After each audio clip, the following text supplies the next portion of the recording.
have we ever seen someone in that sport that possessed the arsenal that he has? No.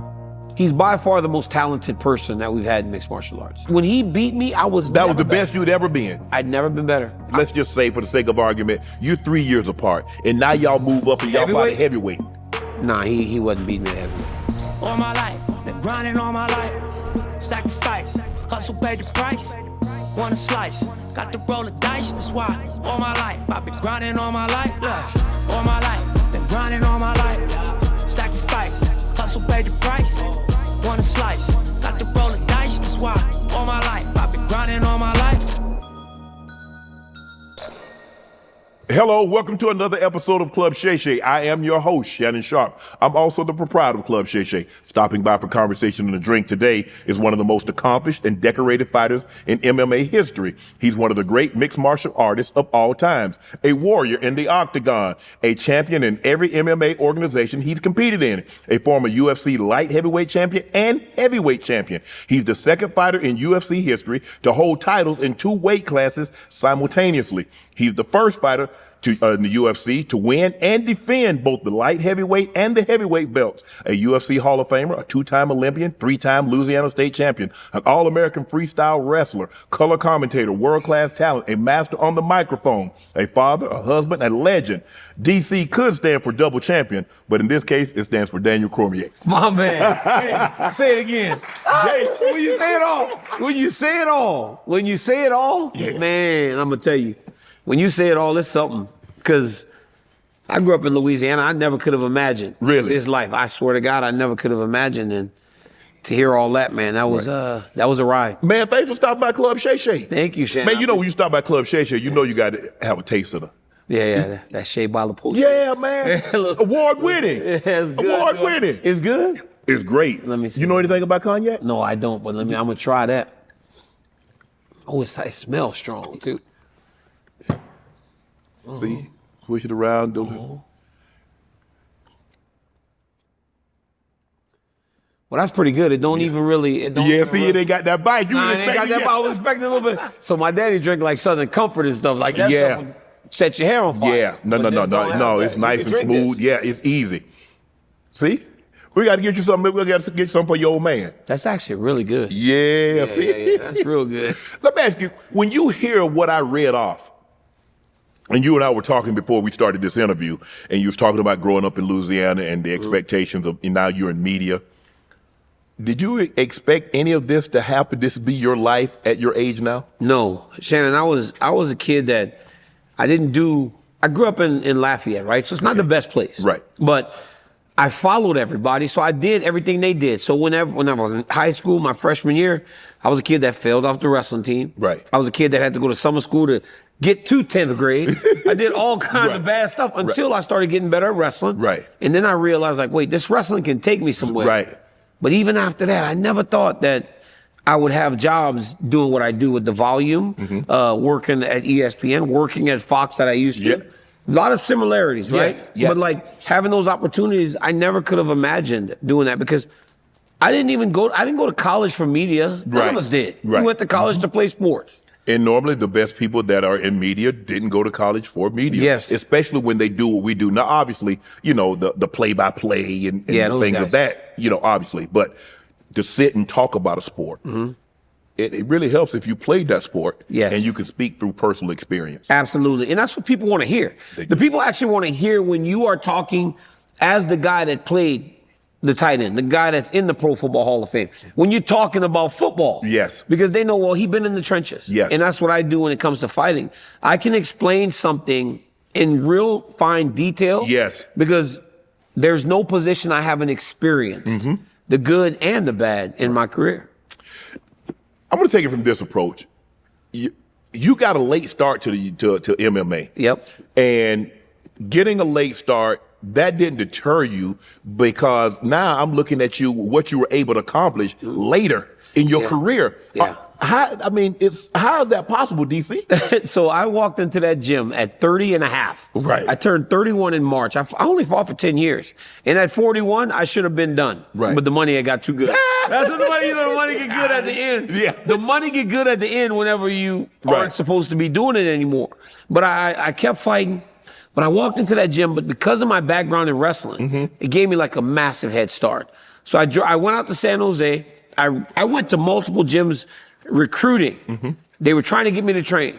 But I walked in the AKA, bro. I saw Cain Velasquez. I was like, yo, that dude is who I want to fight like. And if I can train alongside him, it will lead me to being one of the best. But at 31 years old, I was essentially making my MMA debut. Because normally guys that are really, really good, they start, obviously you got a wrestling background, but they've been doing this for an extremely long period of time. And you just basically, 30 years old with a wrestling background, but you got to be multifaceted to be really good in the UFC. The more rounded you are, the better you are. If you're one-dimensional, you're going to have a very short shelf life in that sport. Not today. You can't, you definitely cannot be one-dimensional today. Back in the day, you remember Royce Gracie and those guys? I do. They would walk with the jiu-jitsu chain. You had the jiu-jitsu guy and you had the big boxer. One brother went out there with one glove on. His name was Art Jimison. He went out there with one glove. Can't do that. The first two fights that were in Denver, Colorado, I saw him in UFC. Really? Yeah. You went? I went. See, that's crazy. I was telling Dana the story. You actually went to watch it? I went to watch it. Because I there's like, okay, and listening to it, what is it going to be? Well, we're going to see if a karate guy could beat this guy. And if a big guy could beat that guy. And I'm like, well, okay, so what about the classes? They're like, ain't no weight class. I was like, hold on. So a guy 125 could literally be fighting somebody 275? Like, yeah. I'm like, I don't think this is going to end well. But that's what drew you in, right? And then Royce wins, and he's 165, 170. Yes, I'm looking at this little dude. I said, you about to get the brakes beat off you. And he got his suit on his and everything. gi on, Yeah. And I'm like, what's he doing? And he's like literally trying to lay down. I'm like, I don't think this, cause I ain't never heard about no TC, I don't know about no Brazilian Jiu-Jitsu. And he's like laying down. I'm like, what you doing? You go down there, you're in trouble. Yeah, exactly. If you go down there with him, they were in trouble. But my manager, still to this day, Dwayne, he calls me when I graduated college at Oklahoma State. He goes, hey, there's a sport. This is 2001. He goes, there's a sport that's going to take over. It's going to be MMA. It's fighting. Have you ever been in a fight like in your life? I started laughing at him. I said, bro, I grew up in Louisiana. I had to fight all the time.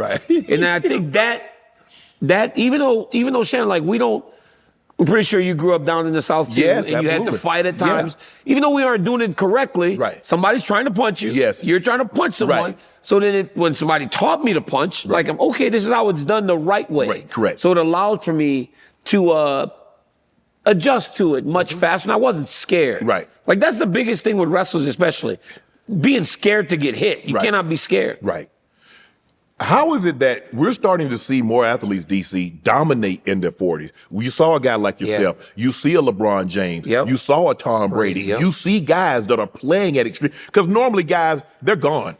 By the time they get to the mid-30s, they're gone, especially in your sport. Even in football, guys ain't playing that long. And every once in a while, you'll get a Kareem Abdul-Jabbar that'll be, but he's a big guy, and he doesn't need to get up and down the court. But to see Tom play until he's, 43, 44 years of age, yourself fighting. At 41, That's a whole, LeBron still being able to play at the level he's playing at. Why do you think guys have been able to do things to this level much longer? Because of the access to recovery. I think athletes are smarter today. Those guys are very young. So when we're younger, like you're in your 20s, you're in your 30s, you're Superman. You go to sleep, you jump out of bed, you go to train. Every day. But then as you start to get older, the body starts to ache a little more. But those guys in their 20s and 30s they're not rejecting the body anymore. They're saying at 25, while I may feel great, I know there are like problems underlying for me that I need to address, make sure that I'm straight. And I think that's why they're playing so long. But they're playing at an elite level. I remember when Peyton Manning went to Denver. He said it himself. He goes, I can't throw the ball down the field. He goes, but I will manage a game. Every now and again, I'll give you one that goes a little deeper. He goes, but I'm managing the game. Because at the point, we were still kind of living in that world where you just age and then you age out. And even Aaron Rodgers right now, We'll see what happens this year, but last year he just didn't look like the same guy and caught up to him quick. Going into a fight, because like you said, when you're young, you feel invincible. You feel you can't lose. As you start to get age, you're like, I'm not as quick as I once was. My reaction time is not the same. My defense mechanisms are not the same. My spidey senses don't tingle like they once did. I'm not processing information. You know what I'm saying? The computer, the internet ain't working. The internet, you back on AOL. Dial up. You on dial up. No. You're exactly right. Yes. But DC, I mean, for you to, I mean, you went in there and you did what you did to Stipe. Like, what's your thought process? Did you like, man, I'm getting older. Did you train any different? So at 39, I didn't. So I didn't at 39. This is the craziest shit ever. So 39 starts. Yes. Right? In 2017, I lost to Jon Jones in Anaheim. Right. So they called me, hey, you want to fight another fight? It was like September, October. I said no. I said, this was the first time I'd been knocked out in my life. Right. Like in my life, Shannon. Like, in football, I would hit people and you kind of buzz. Yeah. I was knocked out. Bell rung, your stars. Yeah. And all it was my bell just got rung, right? You go back to playing. I got knocked out, man. Like, he kicked me in the head and he hit me with a whole bunch of follow-up shots and it put me out. Like, hey, I remember, I can tell you right now, this was in 2017. Mm-hmm. From the moment that fight finished, all the way back to the ambulance, I still can't recall that time. Really? I can't make myself remember what happened. I try now, even at night, to go, man, what happened in that 10, 15 minutes? Dude, there's a video of me crying with Joe Rogan. He's interviewing me after the fight, but I'm so concussed that I'm crying in the octagon because I just lost the biggest fight of my career. Right. They called me to fight again, and I said, no, I'm going to let my brain rest until the end of next year, or the beginning of next year. I fight in January. At 39, I feel great. I go in, I win the belt back. I beat Stipe in July, and I'm fine. I feel no age because of the late start, right? I'm only doing this 7 years now. Right. 8 years. Because of the late start, at 39, I become the double champ. I defend the belt in Madison Square Garden. Everything's great. But on that morning of that fight with Derrick Lewis, I get up to do my shakeout. I go run, hit my pads. As I'm on the treadmill, I'm like, God, I don't feel great this morning. Like, I'm kind of like achy, right? Shannon, I'm running, I sneeze. Bro, when I sneeze, threw my back out. What? Threw my back out. I sneezed so violently. That's like a baseball player do some mess like that. Yes, I sneezed so violently, my back went out. So now I'm stuck hunched over. Mind you, at 1 a.m. tonight, I've got to walk to that octagon and fight Derrick Lewis. You can't lose a main event on the day. So then they come and they massage me. They give me a stem cell treatment. They get me up in about around 5 o'clock in the afternoon. I go fight. 1 month after that, I'm in the gym training. I kick Kane's leg. He checks it. Tingle goes all the way up my leg. The disc sits on my sciatica. Yeah. Now I'm paralyzed almost.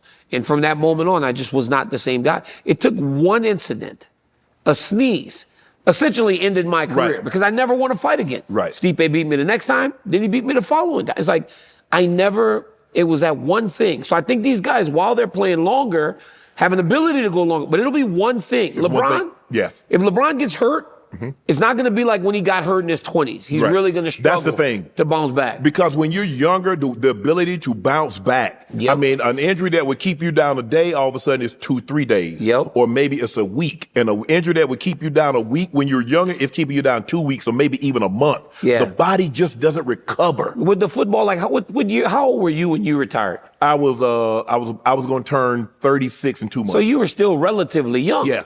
In today's game, though, you'd have played 3 more years. Yes. Right? Yes. But how did the body feel? Because they don't, in training camp, we was outside twice a day. We have some days we have 2-a-day practices. They don't even hit no more. No.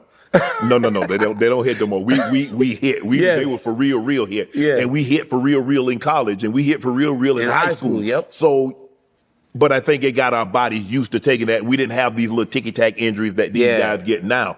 But do you think that because you didn't have the wear and tear that, say if you had gotten to this like in your 20s, like I think Jon Jones started like 20. Jon Jones started at like 19. Yeah. Do you think because you didn't have the wear and tear, because like you said, even though you had a short shelf life, really you only had like 8 years. Yeah. I fought for 8 years. Yeah. Like, I was the champ. I was in the championship for 8 years. I fought for the belt those last 2 years. That didn't mean I was necessarily in the picture, right? I was fighting for the belt because I have the name value. I was fighting for the belt in Anaheim because I was the champion. I had to defend. Sure, I was beating Stipe, but man, by That old monkey jump on my back in the third round. Shit, I was beating the shit out of him. By the third round, the monkey jump on my back, I was like, yo, I am exhausted. I'd never felt it before. Wow. Yeah, it was crazy. It is the scariest thing that you could ever imagine in your life. I've been in some hairy situations. Inside that octagon, not having the energy to fight, because that dude wants to kill you. Yes. If that referee don't take him off of you, he gonna keep beating you up. Like seriously, like that's how you gotta approach fighting. Right. So it's like, that's a scary, when you're like, you get off that stool and you're like, oh my God, I don't know if I got 10 more minutes. Right. Scary. I forget who it was, but I remember there was some lady that she's like, I was in the ring and I realized I didn't want to fight anymore. Ooh. I was like, you probably want to like in training or maybe even the night before. In the back. Yes, but you don't in the ring and I forget her name. She fought? Yes. She got knocked out, didn't she? She lost. She lost. Misha Tate? Misha Tate. Yep, Misha Tate. Yep. I remember her saying that. And I was like, boy, that's an awful time to find out you don't want to do something when you're actually doing it. Yeah. There's some questions before. Yeah. Every time. Oh, yeah, for sure. Every time there's some questions. I used to watch Floyd and all them dudes like in the ring before when they're introducing them. I'm like, how do they do that? How do they find calm in this with everything going on around them? Right. With what's at stake? Yeah. And I was like, man, I couldn't do it.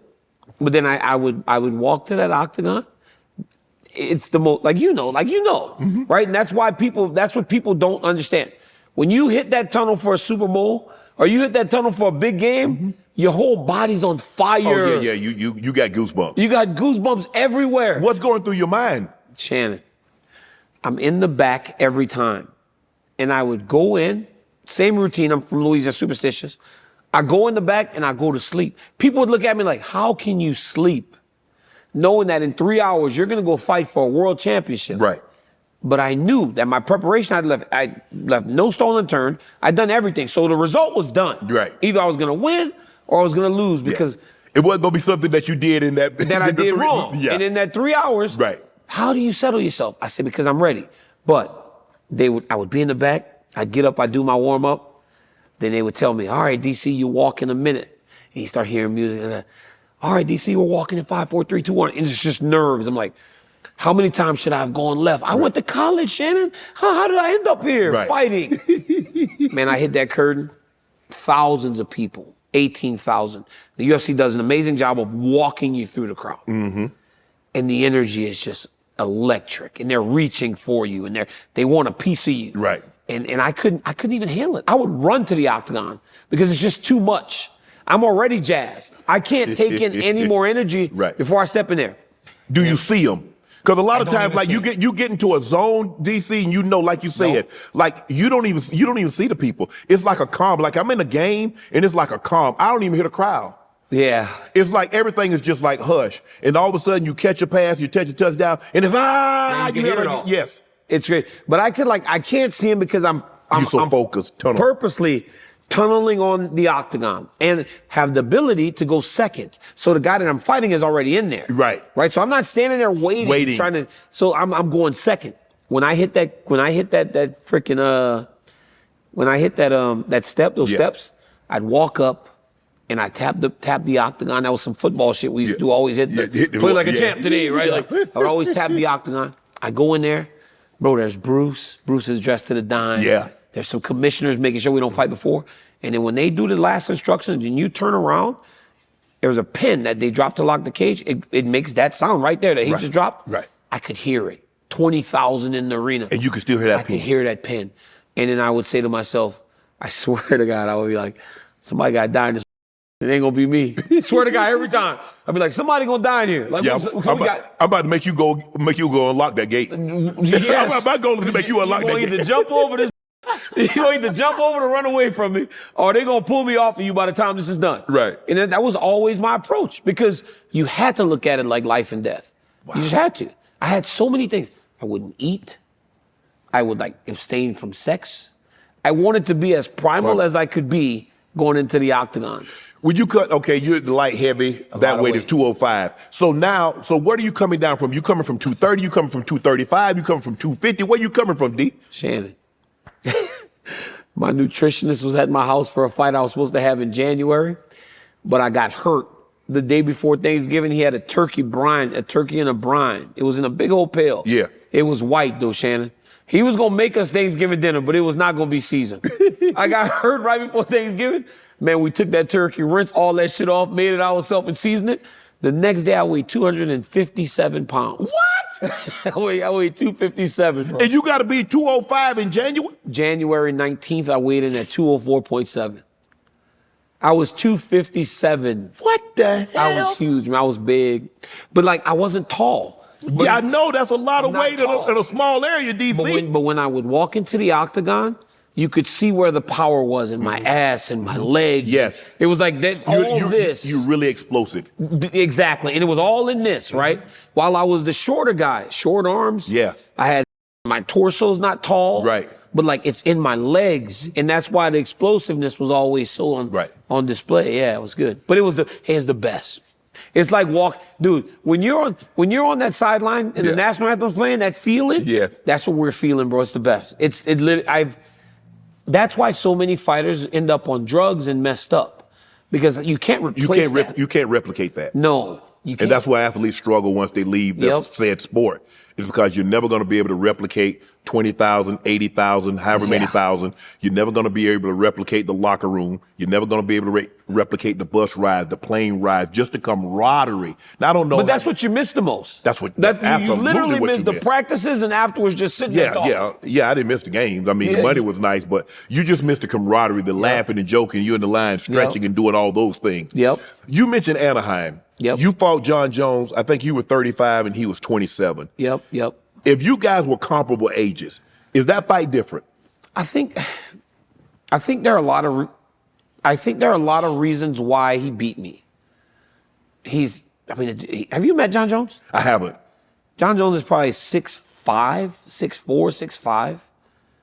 Jon Jones's arms are 84 inches apart, his reach. Wow. Mine are 72. Yeah. So like he was taller, so even at the same age, he would still be taller. Yes. Two of his brothers played in the NFL. Yep. One was like really good, Chandler. So I think I would be better because I would be younger, but I don't know if I could have been better in Anaheim because I trained so hard because he beat me the first time. Mm-hmm. I've never been better. When he beat me, That was the best you'd ever been. I'd never been better. I would have beat everybody else in the world in all those weight classes. I was never better than that night. And he beat me. And even the fight up to the point that he got me, it was just super competitive. Right.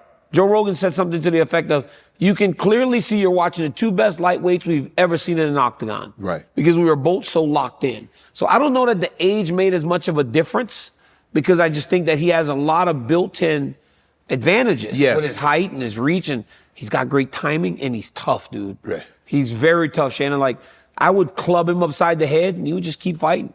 He would just, and not many did that. And that's what I want. What makes him, because like you said, okay, he's 6'4.5", he's 6'5", 84-inch reach. He could punch you, he could take you down. See, he don't hit very hard though, with his hands.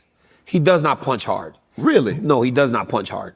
So I went into the fight. I talked to Rashad Evans. Right. And Rashad goes, he doesn't hit hard, but he has other weapons. So we first started fighting the first time. We trade jabs because I had a real unique ability because of my athleticism to get to the jab, even though the guy was taller. So we jab each other. And my nose started bleeding. I was like, well, why my nose bleed? He don't hit hard. Right. My shit bleeding, his shit bleeding for different reasons. But oh, there you go. No, man. Ignore that. You try to say that with it. So my shit bleed, right? And I'm like, why is my nose bleed? I was like, why my shit bleeding? So anyhow, we start fighting, and I'm like, okay, but I gotta pressure him because I'm shorter. Right. Yo, you gotta walk through some razors to get to him. He's got knees. Yes. Elbows. So by the time I get in, I've been kneed in the body 3 times. I've been elbowed 2 times. So now I get off. I get my shit going. And then we get apart. Right. So now I got to go all through the razors again to get my offense going again. That's what makes him special. He's a special fighter. Right. He really is. And I respect him for what he did inside the octagon, mainly because he beat me on that night. And you said that's the absolute best. Never been better. DC has ever been. Shannon, I was in such great shape. My shoulders were like big. I was lifting. I was running. I was training hard. You was conditioned. I was well conditioned. I was mopping. You was ready to go 5. If 5 is what is required, it's going to because we went 25 the first time. Yes. Right. So and my cardio failed me. Okay. So I was like, I need to be better because it's going 25 again. Okay. And then ultimately he got me with the head kick. Right. But I was in shape, man. I was ready to go. My mind was strong. Everything was ready to go get the job done on that night, but he got it done. What about him what if y'all had moved up? Y'all similar in age. Let's just say for the sake of argument, you're 3 years apart, and now y'all move up and y'all fight heavyweight. Nah, he wasn't beating me at heavyweight. He couldn't beat you? I don't think so. Because I was good at heavyweight. I think I was probably better at heavyweight. You're probably a natural heavyweight there wearing exactly. the 250. He's up my natural weight. I was like, my natural weight. But he almost admitted it. He said in the time that we were fighting, he goes, no, I'm not going to fight him at heavyweight. That would be giving him the advantage. He goes, he's bigger than me naturally. And he goes, no. But then like a couple weeks ago, he was talking about me fighting. I was like, bro, I'm 45 years old, man. I'm 46 now. Right. Go fight the dude that want to fight you. Like, he got a big old. Oh, he want to fight you now at heavyweight? You talking about I would beat DC at heavyweight. Yo, I've been retired for 5 years, my brother. Right. Go fight somebody else. Like, I'm good. Pick on somebody your own side. Go fight Tom Aspinall. When you and Jon got into it at the presser. The very first. Yeah. What happened? Damn, DC. Hey, Shannon. It's so funny because MMA has struggled to capture the urban audience. Yes. It really has. Jon and I are going to fight the first time. Jon and I have we've always had a history of not getting along great. Right. So when the press conference happened, we came forward at the forehead. I pushed him. He pushed me. We flew off the octagon. That was right in the middle of football season, and every sports center, everything led with that. Correct. Because it was that big. Lorenzo Fertitta told me, he goes, you guys would have made so much money. He goes, you made great money in January, but it was 6 months. He goes, if y'all fought in September, he goes, you can't imagine how much money you would have made on pay-per-view. But because the fire had died down a little bit after 6 months passed. But we had that moment where the cameras kept recording. Right. It was just, we just didn't like each other. But after the fight, I was in Newark, New Jersey, walking around like I would always do. And that's when I realized that being in there with him had changed the way the public perceives me. Right? Because I'm in a very urban neighborhood, very black. And everybody's like, hey, hey, hey. But I think it was because of what we did for each other. Hate each other, dislike each other. We did great business.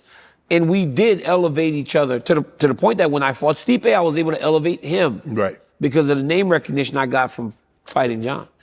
Look, the elephant in the room. I saw Demetrius Johnson says, because Jon Jones, the steroid is tied to his name, he can't be in the GOAT conversation. I don't believe that. I don't believe that he should be considered the greatest of all time. I've said that. You can't, Shannon, steroids. Yes.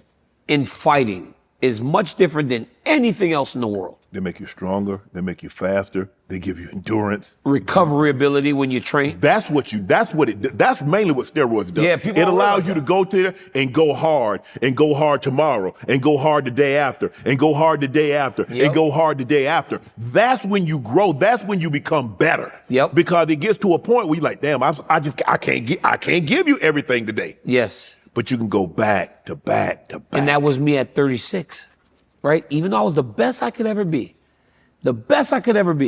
I'm working as hard as I could ever work in my life, knowing that I have to be ready. At 36, he's 28, right? So he's in his prime. He's in his prime. But that's the fight that he actually tested positive and they made it a no contest. So while he's doing that, it's like you said, he's able to keep up with me work-wise, but exceed it. Because at a point, I got to say, hey, coach, I got to take a morning, man. I need it. Yeah. I have to take a morning. And I don't know that he would need to do that. Yeah, so I don't. Did you suspect No. at the time when you were in there with him that there's something that might not be on the up and up? No. I didn't suspect it. He felt like he was always strong. Right. He was always strong. He was always big. He was always in shape. It wasn't nothing that surprised me. What sucked was that I felt like I moved past it, right? Like, okay, this dude beat me twice. This shit's over. Like, there's nothing I'm going to do to be the champ because if I can't beat him, nobody else is beating him.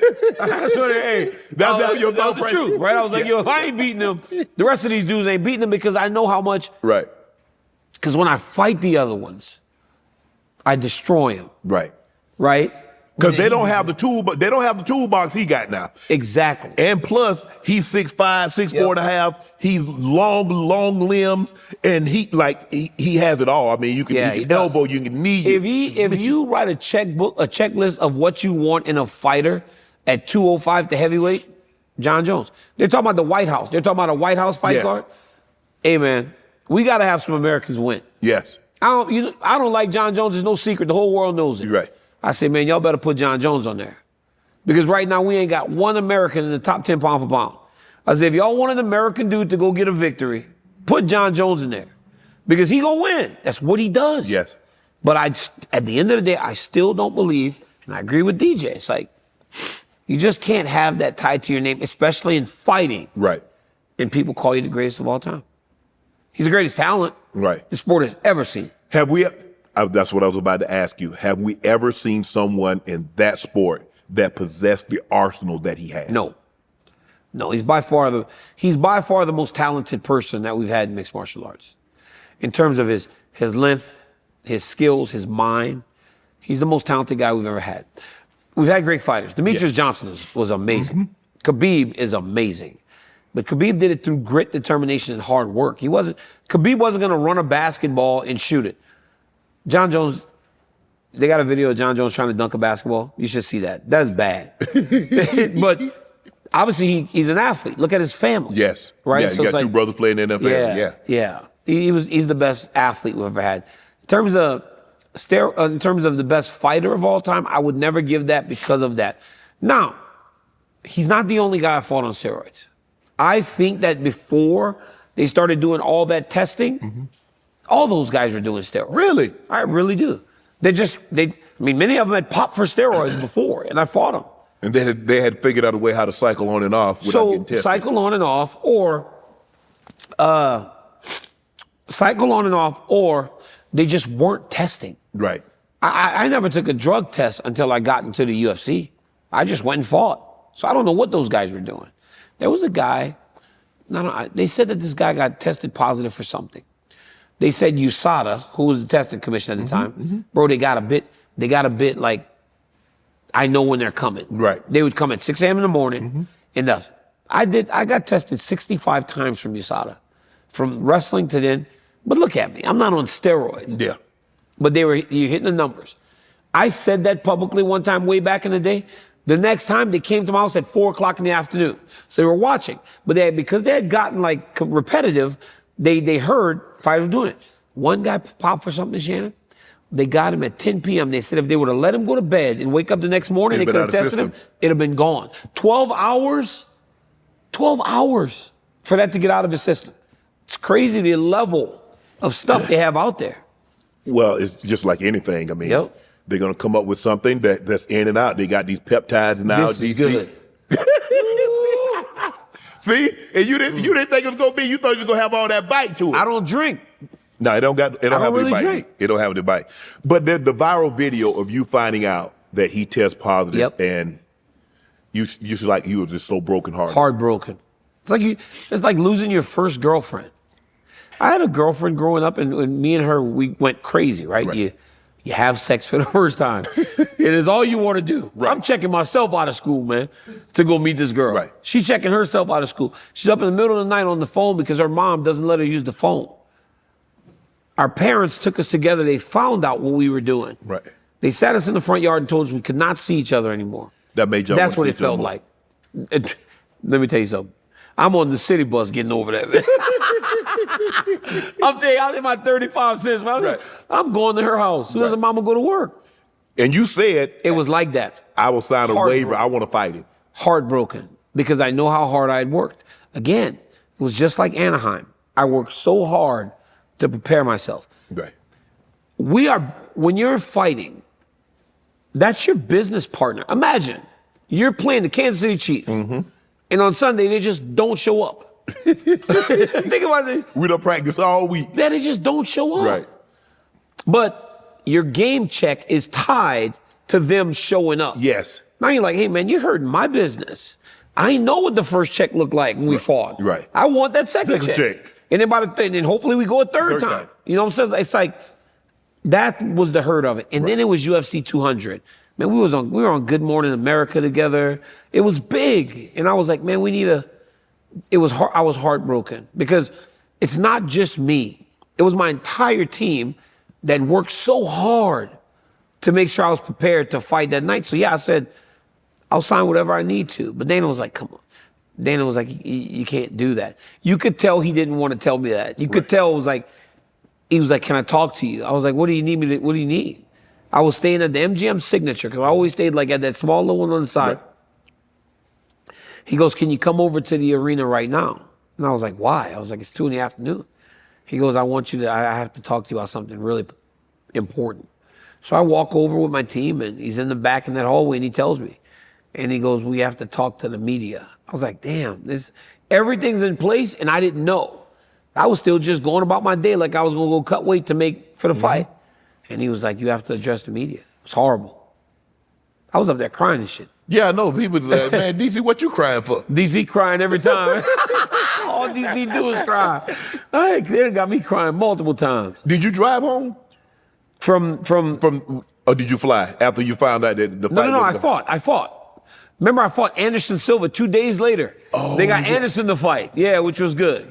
I got to fight Anderson Silva, which was awesome. But thank God Anderson said yes. Yes. Not many people would have done it. No. Not 2 days. No. But is it hard because you're fighting a fight? Because I've seen people take fights on short notice and kick the other fighter's ass because he's not prepared to fight that guy. Yep. You prepared to fight a guy with one style, and this guy has a different style, and you're like, and something bad could have happened. Yeah. So I was surprised you even took that. So I took the fight because I wanted to fight bad. Right. Like when you work like that, you want to fight. You want the check and you want to fight. You want the check, but you want to fight. Right. Because that's what you do. I cut all that weight. I was already 215 pounds. Like I don't want to go through all that. Right. And then 2 months they go, you got to do it again. Right. Because as a champion, I would fight 2 times a year max. Right. Yes. Right. So I'm like, I don't want to have to go through that again. So I fought Anderson. And it wasn't a great fight because, again, I was so nervous. Right. Dude, I was in the octagon. I looked across and I was like, the very first UFC I ever went to, I went to Philadelphia to watch Anderson Silva beat Forrest Griffin. And I mean, Anderson was flexing on him. He's like moving sideways, punching him with one hand. Forrest is just falling down. Right. He finishes the guy that was the UFC light heavyweight champion. I was like, damn, this is crazy. I'm fighting Anderson. I'm in the octagon. I go to the middle. When I walk back to the side, Shay, I looked behind me and I said, oh my God, that's actually Anderson Silva standing over there. Like seriously. I'm really fighting a legend. I'm really fighting Anderson Silva. Yeah. Yeah. That was the first, I've never had that happen to me in my life. It was always somebody's got to die. Yeah. Except for when I fought Anderson, I was like. You're like, I don't want to beat this man. I got to fight Anderson Silva. But then once then I started trying to kick. No. Shay, I never had that problem. You don't take it easy on them. Dan Henderson was my idol. He was on the Olympic team. Yeah. I choke him unconscious. Damn, DC. I beat the shit out of him. Damn. You don't feel bad? Hell no. Somebody got to die. Jay, somebody got to get it. All right? Will you play your brother in football? If you play Steroids. Oh, yeah. We grow up. Oh, you want to lose? No, I'm trying to kill him. And we love And tell him about it afterwards. Yes. John retires. And everybody's like, hold on, bro. You retired, and then 2 weeks later, you talking about you in protocol again, testing protocol. Yeah. That pissed you off, didn't it? So when he retired, it didn't. I just wanted I wanted to see him fight Tom Aspinall. I wanted to see him fight Tom Aspinall. Aspinall that good? He good, Shannon. He literally has everything you want in the heavyweight. He's big. He's physical. He can wrestle. He's fast. Michael Bisping once said to me, Oh, man, I'm telling you, he could be like Muhammad Ali of MMA. I said, man, you're going crazy. I said, you're a person that works at the company. You're a person that people take your opinion seriously. Seriously. You cannot be that strong on one side. He goes, I swear it's true. He's fighting a guy named Sergey who had knocked out 10 straight people. Nobody could go around with Sergey. Tom Aspinall knocks him out in a round. Walks into the thing and hugs Michael Bisping. I was like, I said, Bisping, I thought you were like his advocate. You advocating for this dude. But I'm like, he's actually that good. Right. And then he beats up on Curtis Blades. He beats everybody. And so when I think about it, I'm like, okay, now we get to see Jon. Because Jon and I did this thing called counterpunch, where he sat on one side, I sat on the other with Joe Rogan. Yeah. And Jon said, it was crazy because we just hated each other so much. We were just talking. Right. Jon said to me, he said, at the end of the day, I'm better than you because I'm younger. He goes, you can't beat me in a basketball game. I go, well, that's debatable. He goes, you can't outswim me. You can't outrun me. He said, because every day you wake up, you're a day older, and you look in the mirror and you see a 36-year-old man, and I look in, I'm in my absolute prime. I'm 28. He said, you can't be better than me because the laws of life don't allow for a 36-year-old man to be better than a 28-year-old man when we're doing the same thing. Tom Aspinall is 30 now. Jon Jones is 38. Now I want to see it. I want to see it on the opposite side. Because he said, and he said, well, he should be favored because, he's much younger. And I've heard you and other fighters say, well, you were the whole time. The older guy gave you an opportunity. He dropped the ladder. So return the favor and give this guy. You don't think there's any chance that Jon can beat him? I do. That's the problem. If I said, gun to my head, if I had to choose, I would probably say Jon Jones would win. Wow. It's all I've seen him do. I've seen him fight. He's right. He's everyone. This is always the next best guy. This guy's going to beat me. This guy's going to beat Jon Jones. And what does Jon do? He vanquishes him. He beats him. They said it about Gustafsson. They said it about Gustafsson, said it about me, said it about Rashad, said it about Rampage, said it about Cyril Gane. I mean, he dirtied Cyril Gane up. I mean, the man been away for 100 years and walked through Cyril Gane like he was like Cyril Gane was me. That was embarrassing, DC. DC, that was embarrassing. DC, that was embarrassing. I've been trying to stay off of Cyril, man, because I like Cyril. Yo, when Cyril was on the ground and he looked at him I was like, he looked like he saw a ghost.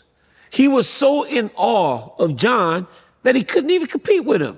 I was like, bro, he about to fight for the world title again.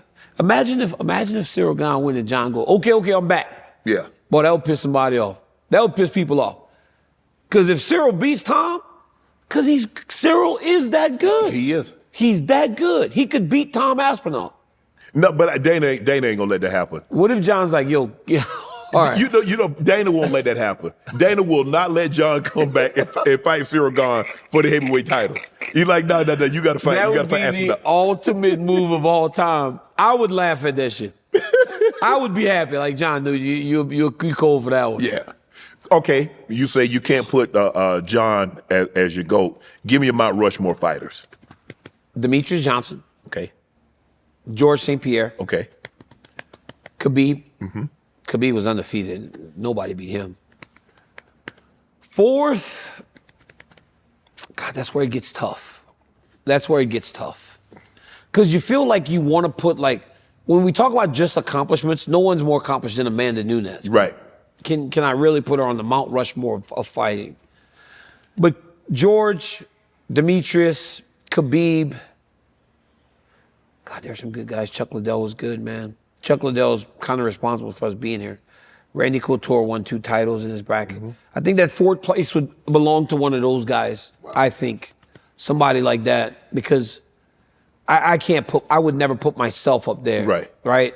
But I'm right in that 4 to 7 range. I thought you might put Anderson. Anderson had the steroids. Yeah. Right. I can't put Anderson. I would like to put Anderson. If I'm saying all those guys included, then obviously Jon and Anderson are on that Mount Rushmore. Right. But I don't do that. I refused it. It's not in fighting. Barry Bonds was a Hall of Famer before he even went to San Francisco. Correct. Right? Yeah. Plus he's hitting with a baseball bat. He's not punching someone in the face. women fighters. What did Ronda Rousey do for MMA? Everything for women. Dana on record said, I will never have women fighting in the UFC or something very close to that. Then Ronda came along and she just opened up the floodgates. Yes. And now Dana goes in his life, very rarely does he make decisions where he's like, I really messed up. He openly goes, Ronda Rousey coming in and making me take on female fighting is one of the best decisions I've ever made. Right. Because it gave me Amanda Nunes. Right. It gave me Zhang Wei Li, Valentina Shevchenko. It's like all these women have an opportunity because of Ronda. No Ronda Rousey, like I don't know if women still today fight in the UFC. That's how important she is. Could she have been better? I think she was at the right time also. Right. The girls just weren't well-rounded enough to compete with her. And when she got somebody that was well-rounded. You saw what Amanda did to her. I saw Holly Holmes kicked her in the head. That was probably the beginning of the end, wasn't it? Yeah. Well, again, like when it's done. But at the end is when the money gets better than it's ever been. So yeah, she couldn't have beat him. If she couldn't have beaten Holly, she was not going to beat Amanda. No. But I think it was just such a great pull to have her back that she didn't. You mentioned this, the UFC at the White House. Dana, look, I was at the when they had it at the Sphere. Oh, you went, huh? I went. Wasn't it crazy? It was amazing. It was amazing. And I wouldn't put anything. If Dana said they're going to have a fight on the moon, I don't know what airline flying to the moon, but it's going to happen. It's going to happen. If he says they're going to have it on the White House lawn, now, I don't know how they go pat everybody down and frisk everybody, do background checks, because and maybe it's just closed circuit and there are really only a handful of staff there. No, I think it's going to be an event.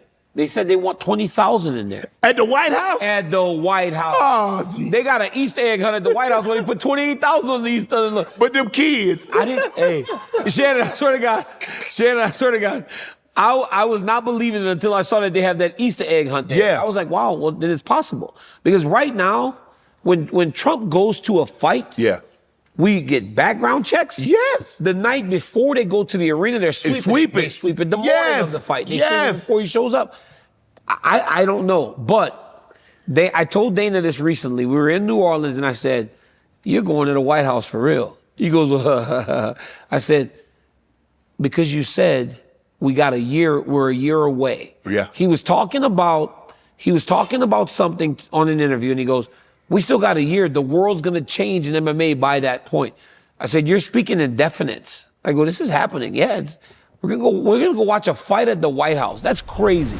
The rivalries, the marching bands, the upsets. Saturday just got way more fun. College football is back. Think you know the game? Put your college football knowledge to the test with DraftKings Sportsbook and turn your picks into big payouts. From live betting during the games, rivalry week odds boosts, and so much more, DraftKings Sportsbook has everything you need to stay in on the action from kickoff to final whistle. Whether you're betting on your go-to team or making moves mid-games as momentum shifts, Saturdays are your own with DraftKings Sportsbook. Here's something special for you first-timers. New customers bet $5 and get $200 instantly in bonus bets. Download the DraftKings Sportsbook app. Use code Shannon. That's code Shannon for new customers to get $200 in bonus bets instantly when you bet just $5 in partnership with DraftKings Sportsbook. The crown is yours. You said, look, we don't have really any Americans in the pound-for-pound top 10.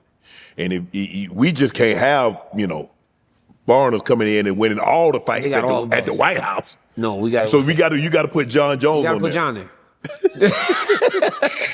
Call Cap.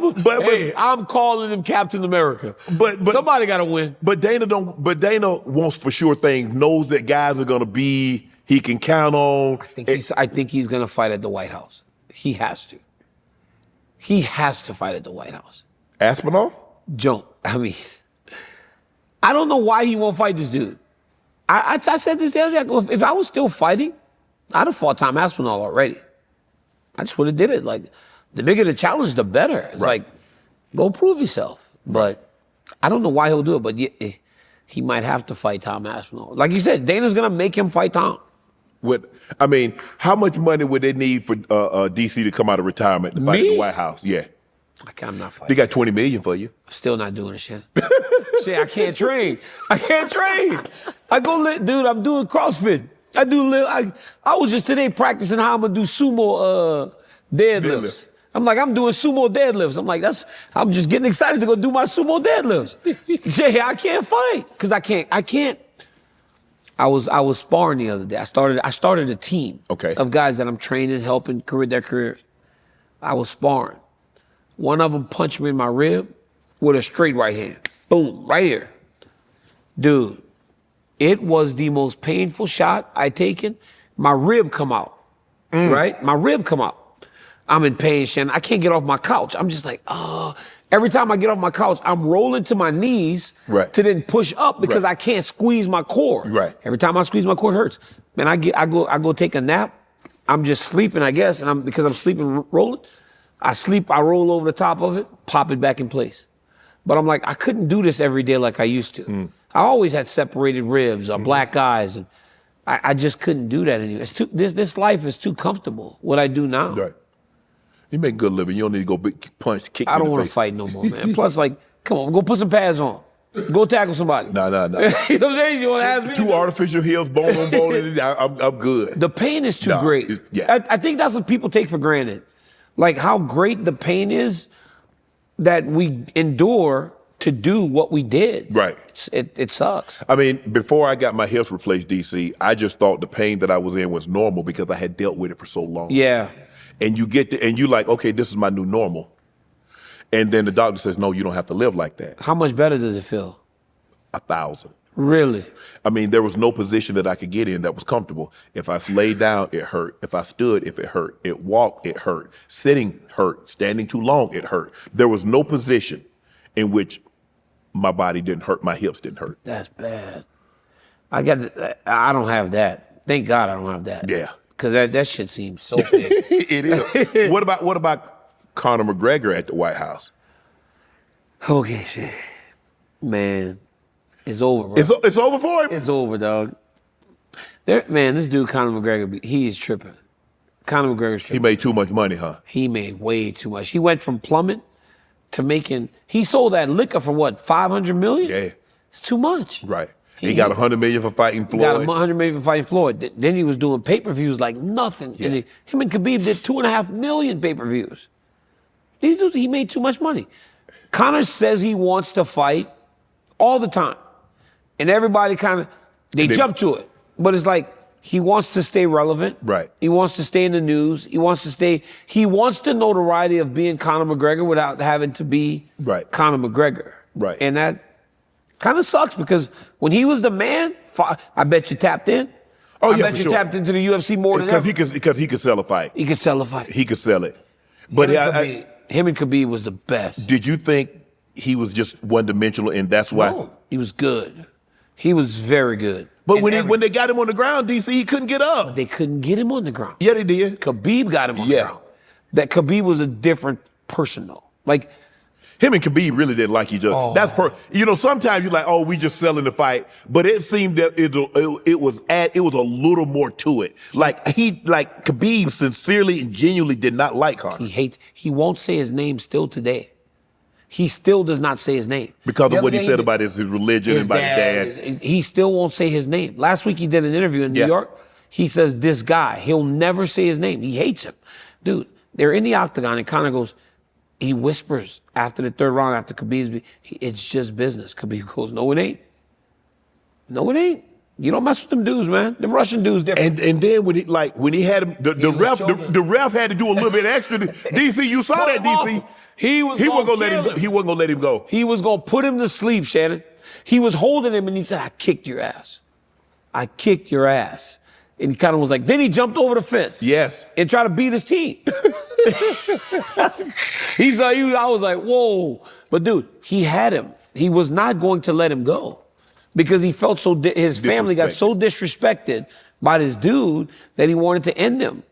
And honestly, sometimes you bite off more than you can chew. Yeah. Because Conor got beat bad that night. He did. He got beat bad. I mean, but here's the thing that shocked a lot of people. Conor made Khabib. He really did make Khabib a bigger star. Yeah. Like we talked about. Right. Me and Jones. Khabib went from I think he had 2 or 3 million followers on Instagram.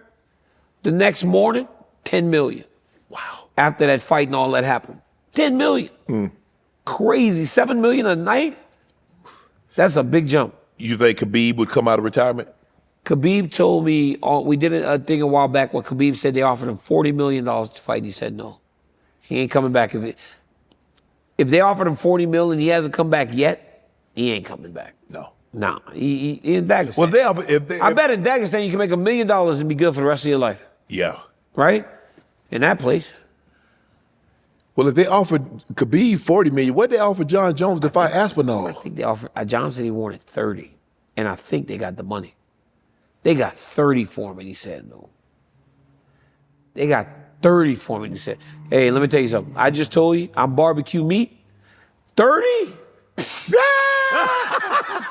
All of a sudden, you don't hurt 30? Shit. I might test positive after it's over. What is it about Dagestan that the guys they can wrestle? Now, look, I've seen somebody follow somebody like those wrestlers. Yeah. I'm talking about those guys that go to the Olympics. Yeah. That's a whole different level of wrestling. Yeah, them dudes. How did they get so good? So over there, they put them in wrestling. They put them in both styles. Then at like 5, 6 years old, they identify where a kid's gonna be better, and that's all they do. All the way up through school. Khabib and Islam started doing Sambo when they were super young. Together. Right? With his dad. So their whole life they did combat Sambo. Combat Sambo was actually like gi tops, punching, grappling. They were essentially doing MMA as like kids. Right. And then just keep getting better. I think for my son, right, to have the mentality that I have or had, it's impossible. His life's too comfortable. Yeah, okay. His life's too comfortable. You and your brother and your children, they can't even make themselves think like you did growing up, where you grew up and how you grew up. Right. So it's like they all live like that. Because while Khabib, I want to see Khabib's son and then the next Islam's son. Then we could see how it does over there. Because for them, it was the way to live. Right. And change all of their Everybody's lives, yeah. Just like us. Yes. Right? It's like, we're almost like desperate. Right. So when my kid's like playing football, and he's like, I want to do this, and I want to do this. I go, well, you got to be at every practice. You got to go with your individual coach. Like, you got to go on Sunday whenever you go do all your speed and agility. Right. You have to get up early in the morning to lift weights. I go, because while you are living where you live and how you live, there's a kid like me that's doing the same thing, but without the fallback of what my dad did to make sure that I'm okay when all this is done. Right. So I don't know that we can, how does Christian McCaffrey develop the mentality that his father had, unless his father came with a hope from home? You know, Ed, maybe he had a whole bunch of money, but I don't know, how does he develop that mentality? I'm a firm believer when I look at the Mannings. Yep, them. Archie Manning and his and Peyton and Eli. They just teach him. Yeah. It's something special for your dad to have and says, nah, I want to get it. See, I still have a healthy respect for Bronny. Yes. Because he's still, the likelihood of you having a historically or a transcendent great parent and then the child be equally as transcendent and great, it's just not going to happen. No. It's great. Ken Griffey Sr. was a good baseball player, but he wasn't Junior. No, he wasn't. Bobby Bonds was an unbelievable player. He wasn't Barry. Nope. And so to ask, Kareem had son, Magic got son, to ask their sons, their prodigy to be just what your dad, it ain't happening. So for the dad, for Ken Griffey Jr. and Barry, their dads were good. Yes. They just weren't them. They weren't them. So the second one was better. Yes. But to ask the next one to be better than the one that's the greatest? Just imagine Barry Bonds' son being Barry Bonds or better. No. It's like Vladimir Guerrero. Yeah. He was really good. Yeah. But his son now is with the same name. Yes. With the same name, better than his dad. That's crazy. So for him to have another one that does that will be very hard. Right. But where's Peyton's son? Where's Eli's son? Yeah. Peyton said his son went to his camp a couple weeks ago. I saw that. Yes. But is he? It's gonna be. Very, I mean, come on. It's gonna be hard. Yes. Now, Tom has a son. Yep. But here's the thing. But Arch is good, but it's the other son. Yeah, it's the other son. Right. Yep. So just imagine Tom Brady's son, Benjamin, being as good as Tom. God ain't fit to bless you like that, bro. I'm sorry. he ain't fit to bless you like that. I don't think so, man. It's hard. Yes. But they can, but even for LeBron James Jr. Yes. LeBron James Jr. Yes. To be in the NBA, it's nuts. And then to have another one that's supposed to be even better than the other one. Yes. But to expect him, and I think the thing is, LeBron's done everything right. Yes. But to expect a child to be LeBron or Kareem's son to be him or Magic's son to be him, come on, bro. That's not to happen. LeBron James Jr., if he can stay in the league for 10 years, that to me would be astounding. And he will. He will. Yes. But to be in there 10 years after what your dad did, with all that pressure, from the moment he picked up a basketball, there was pressure on him. Because the expectation you got to be, because everybody know who your dad is. My son would wrestle, and I would see people, my kid just beat DC's son. I'm like, but it's that my ain't DC. Son. It's not. You didn't beat, right? I just beat DC's boy. I had Kim Griffith Jr. on, and when his son Trey was coming up, he played baseball, and the people in the stand would say, he ain't his dad. And his dad would say, name 5 people who are. Ooh. Ooh, I like that. So what would they say then? They couldn't say anything. I mean, guy wasn't, he was an MVP. He did everything. Yes, he's one of the greatest. He's one of the greatest players. I mean, the sweetest swing ever. 600 home. Come on, he ain't gonna be him. No, it's okay. But the kid has to accept that. Yes. That is okay. And a lot of people, we were having a conversation about my brother. I embraced it. See, I never lived in the shadow. I embraced it. Every number he had, I got the exact same number. Wow. He was 3 in high school, I was 3 in high school. He was 2 in college, I was 2 in college. 84. He was 84, yep. I was 84. Every card that he had, I got. So I never looked at it like, and when people told me, man, you're not going to be like your brother, I'm like, watch. Watch me. Watch. But not many people have that. Yeah, they not many people have that dog in them like that. Like there's a dog about that mentality that most people don't have. Yes. Especially a kid that wakes up and he's sleeping in a beautiful home with everything he'd ever want in his life. Like, it's hard for that kid to go. Yeah. My kid gets up in the morning at 6:30, 3 days a week, and he lifts weights. Right. My kid does wrestling practice at 2 o'clock in the afternoon. Then he goes to football practice at 5:30 in the afternoon. He does that 4 days a week. Then on Sundays, he meets with his private coach to do football training. Right. Where he does speed and agility. Right. He catches passes. He goes through his coverages and his reads. Right. For me, that's my son going, Dad, I want to try to do something great. I said, Pop, if it works, awesome. If it doesn't, you gave yourself a chance. That's it. You took advantage of every opportunity you had, everything that we have accrued, you used to try to better yourself. Right. If it works, great. If it doesn't, you never skipped out on the work. Right. That's all I care about. Right. And I'm fine with that. And maybe it does, maybe it doesn't. But he's given himself a chance, even though he doesn't have to. Right. That's what I love. Good. Let me ask you this. How did you and Khabib become such great friends? That's my boy right there, man. He walked into the gym. By himself. King Mo Lawal brought him from New Jersey. He wanted to come and train with all the wrestlers. Barely spoke a lick of English. Walked in the gym, stayed at a Extended Stay America, right up the street from AKA, and he would walk back and forth by himself from the hotel to the practice. And on his first day, I was like, oh, a little Russian kid, because I spent a lot of time there when I was wrestling. We started kind of talking a little bit, and it grew. And then I just understand how much of he's like a really good human being. He's a good person, real strong values, and he's the best. I think he's the best fighter ever. Really? I do. Yeah, I do. I saw a kid that came in there with limited striking. He told you exactly what he was going to do every single time, and he did it. He was beating Michael Johnson up one time, telling him, brother, you know I deserve a title fight. Right. You need to give up. Like, That's how dominant And he he was. sat in the pocket with Conor and knocked Conor down. Knocked him down. After Conor had boxed Floyd Mayweather for 9 rounds. He stood with him and knocked him down. Yeah, I think he's the best, man. I think he just stands for something so much bigger than just fighting. And I think he obviously elevates the people around him, which is very important. But he also is he's like a guiding light for a lot of people that follow him. Right. And he does things the right way. Right. There's this viral clip going around that he refuses to shake this lady's hand out of respect for his wife. Yep. And for his religion. His religion. And if you know his religion, that's the way it is. That's the way it is. Right? But not many men are willing to do that, especially in that moment. Right. Right? Kate Scott. Kate Scott.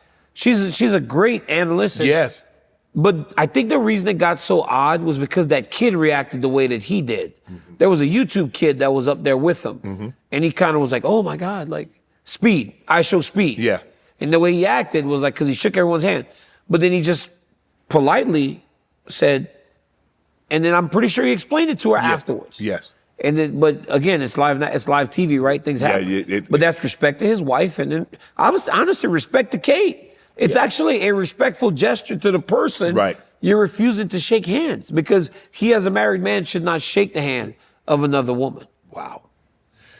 What separates Russian fighters from American fighters? I don't think that is much more to it than just that need to change their lives. Yeah. Right? Their need. I mean, even in I'm not talking homeless. Like, I'm not talking like transient people that are living on the street. But even our upbringing, even mine, where I lived in small house after small house when I was younger. Yeah. Then my parents did all they could to move us into a big house, to where they bought their first house for $10,000. It wasn't a great house, but it was theirs. That's still better than what they have over there. They're like, it's all concrete, just concrete stuff. Mm. So yeah, it's like, I think it's just that mentality of need to get better that allows for those guys to kind of just elevate themselves a little more. Because even my upbringing, and I thought that I had it tough, was better than what they have there. And you know what people are willing to do to change their lives. For sure. Yeah. You and Conor went back and forth on social media, but you said it's over for Conor. I mean, the money that he made from Floyd, the money that he's made off his alcohol, the money that he's making now, to go back into, I mean, you're worth $300 million, to go in there and it's like, you know what? I want to get kicked in my face, hit in my face, elbowed in my face. Need. Yeah, there's no need there. Yeah. He doesn't need that. He doesn't need this anymore. Marvin Hagler said, it's hard to get up in the morning when you're sleeping on satin sheets, right? Yes. Way back in the day. Yes. There are a few sayings in the world that are untrue. Yeah. That was. Right. Like, you know that one where it's like, to be the champion, you got to defend the belt? Yeah. That's bullshit. Ric Flair started that. To beat a man, you got to beat the man. Yeah, Ric Flair started that, man. That's I'll beat the man that beat the man and be just as happy. Give me one belt. The moment they put that belt on you, you're the champion. Right. But fighters have actually believed that. Mm-hmm. Conor, it's and he's one of the biggest superstars in the world. Right. He can't walk into any room without everybody knowing who he is. Right. So the access he has, how's he going to look past all of that to go into a training camp to fight? Right. Especially if he wants to do it right. Francis Ngannou, Yes. he was in the UFC, he left. It seems to be there's some speculation that he might be wanting to come back. There was this talk about Francis fighting Jon. Yep. Would you like to see that fight? I would have. Not now. I would now still. Back then I wanted to, because Francis in his last fight against Cyril, his wrestling looked better. Mm-hmm. But I do believe that if he fought Jon, that's a more serviceable fight for Jon, because Jon can wrestle, man. Yes. And he probably would just take Francis down. Yeah, you don't want to stand toe-to-toe with it. No, and dude, do you remember when he would elbow people in the back in the day? Like, I think Francis would have to knock him out. But Francis could knock people out, man. I've never seen anybody hit harder than Francis Ngannou. Yeah, he got power. He's got the most power I've ever seen in my life. He be knocking dudes out. He hit Alistair Overeem in his head The back of his head touched between his shoulders. He hit him with an uppercut. The back of his head touched between his shoulders as he was falling down. Wow. I've never seen anything like it.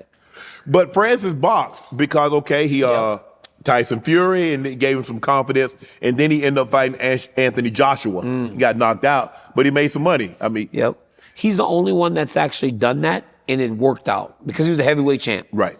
And Shannon, he looks like the heavyweight champ. Yeah. When he became the champ, and I was like, okay, look at him. Now you look like you're looking at the baddest man on the planet. Yes, absolutely. You're looking like this dude, Francis Ngannou, looks like he can walk into any place and you go, well, that's a dude I'm not trying to take. I ain't messing with him. And he had it. So when he moved over, it worked. He was the heavyweight champ. Yeah. But shit, he dropped Tyson Fury. Yeah. Remember he knocked him out? I thought it was over. Yeah. Man, I exploded out of my chair. But then Anthony Joshua beat him bad. Right. And you saw when Joshua dropped him, the difference in a boxer and a guy that, because Francis was like this, he needed to grab him.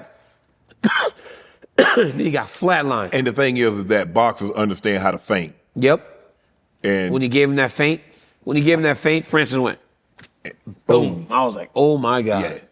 And a boxer throwing a punch, and the MMA, look, I understand that, you know, they both hit hard, but boxers, it's just something about that punch and where it's coming from. I mean, it's... Shannon, I went train one time in Oakland when I first started, boxing gym. They hit you with a jab, and it's like, what the hell was that? Because they know how to punch. Yeah. And they sit on everything. Yeah. Boom, boom. It's not jab, jab, touch to try to take you down. Yeah, yeah. I'm just mad in there, getting my ass whooped. I'm like, yo, I can beat everybody up in here. I'll start wrestling every one of you fools. They were like pissed off because them dudes just putting it on you. They just putting it on you because there's nothing you can do. Why do you fight Brock Lesnar? The WWE got him. The WWE took him back. That was my golden goose, man. We had that moment in the ring. I pushed him. He pushed me. WWE paid him back. They were paying Brock like $6-7 million a year, maybe 10. Right. You telling me, Brock, you can go fight DC and lose, or you can come back. Who say you gonna lose? I'm beating Brock Lesnar, man.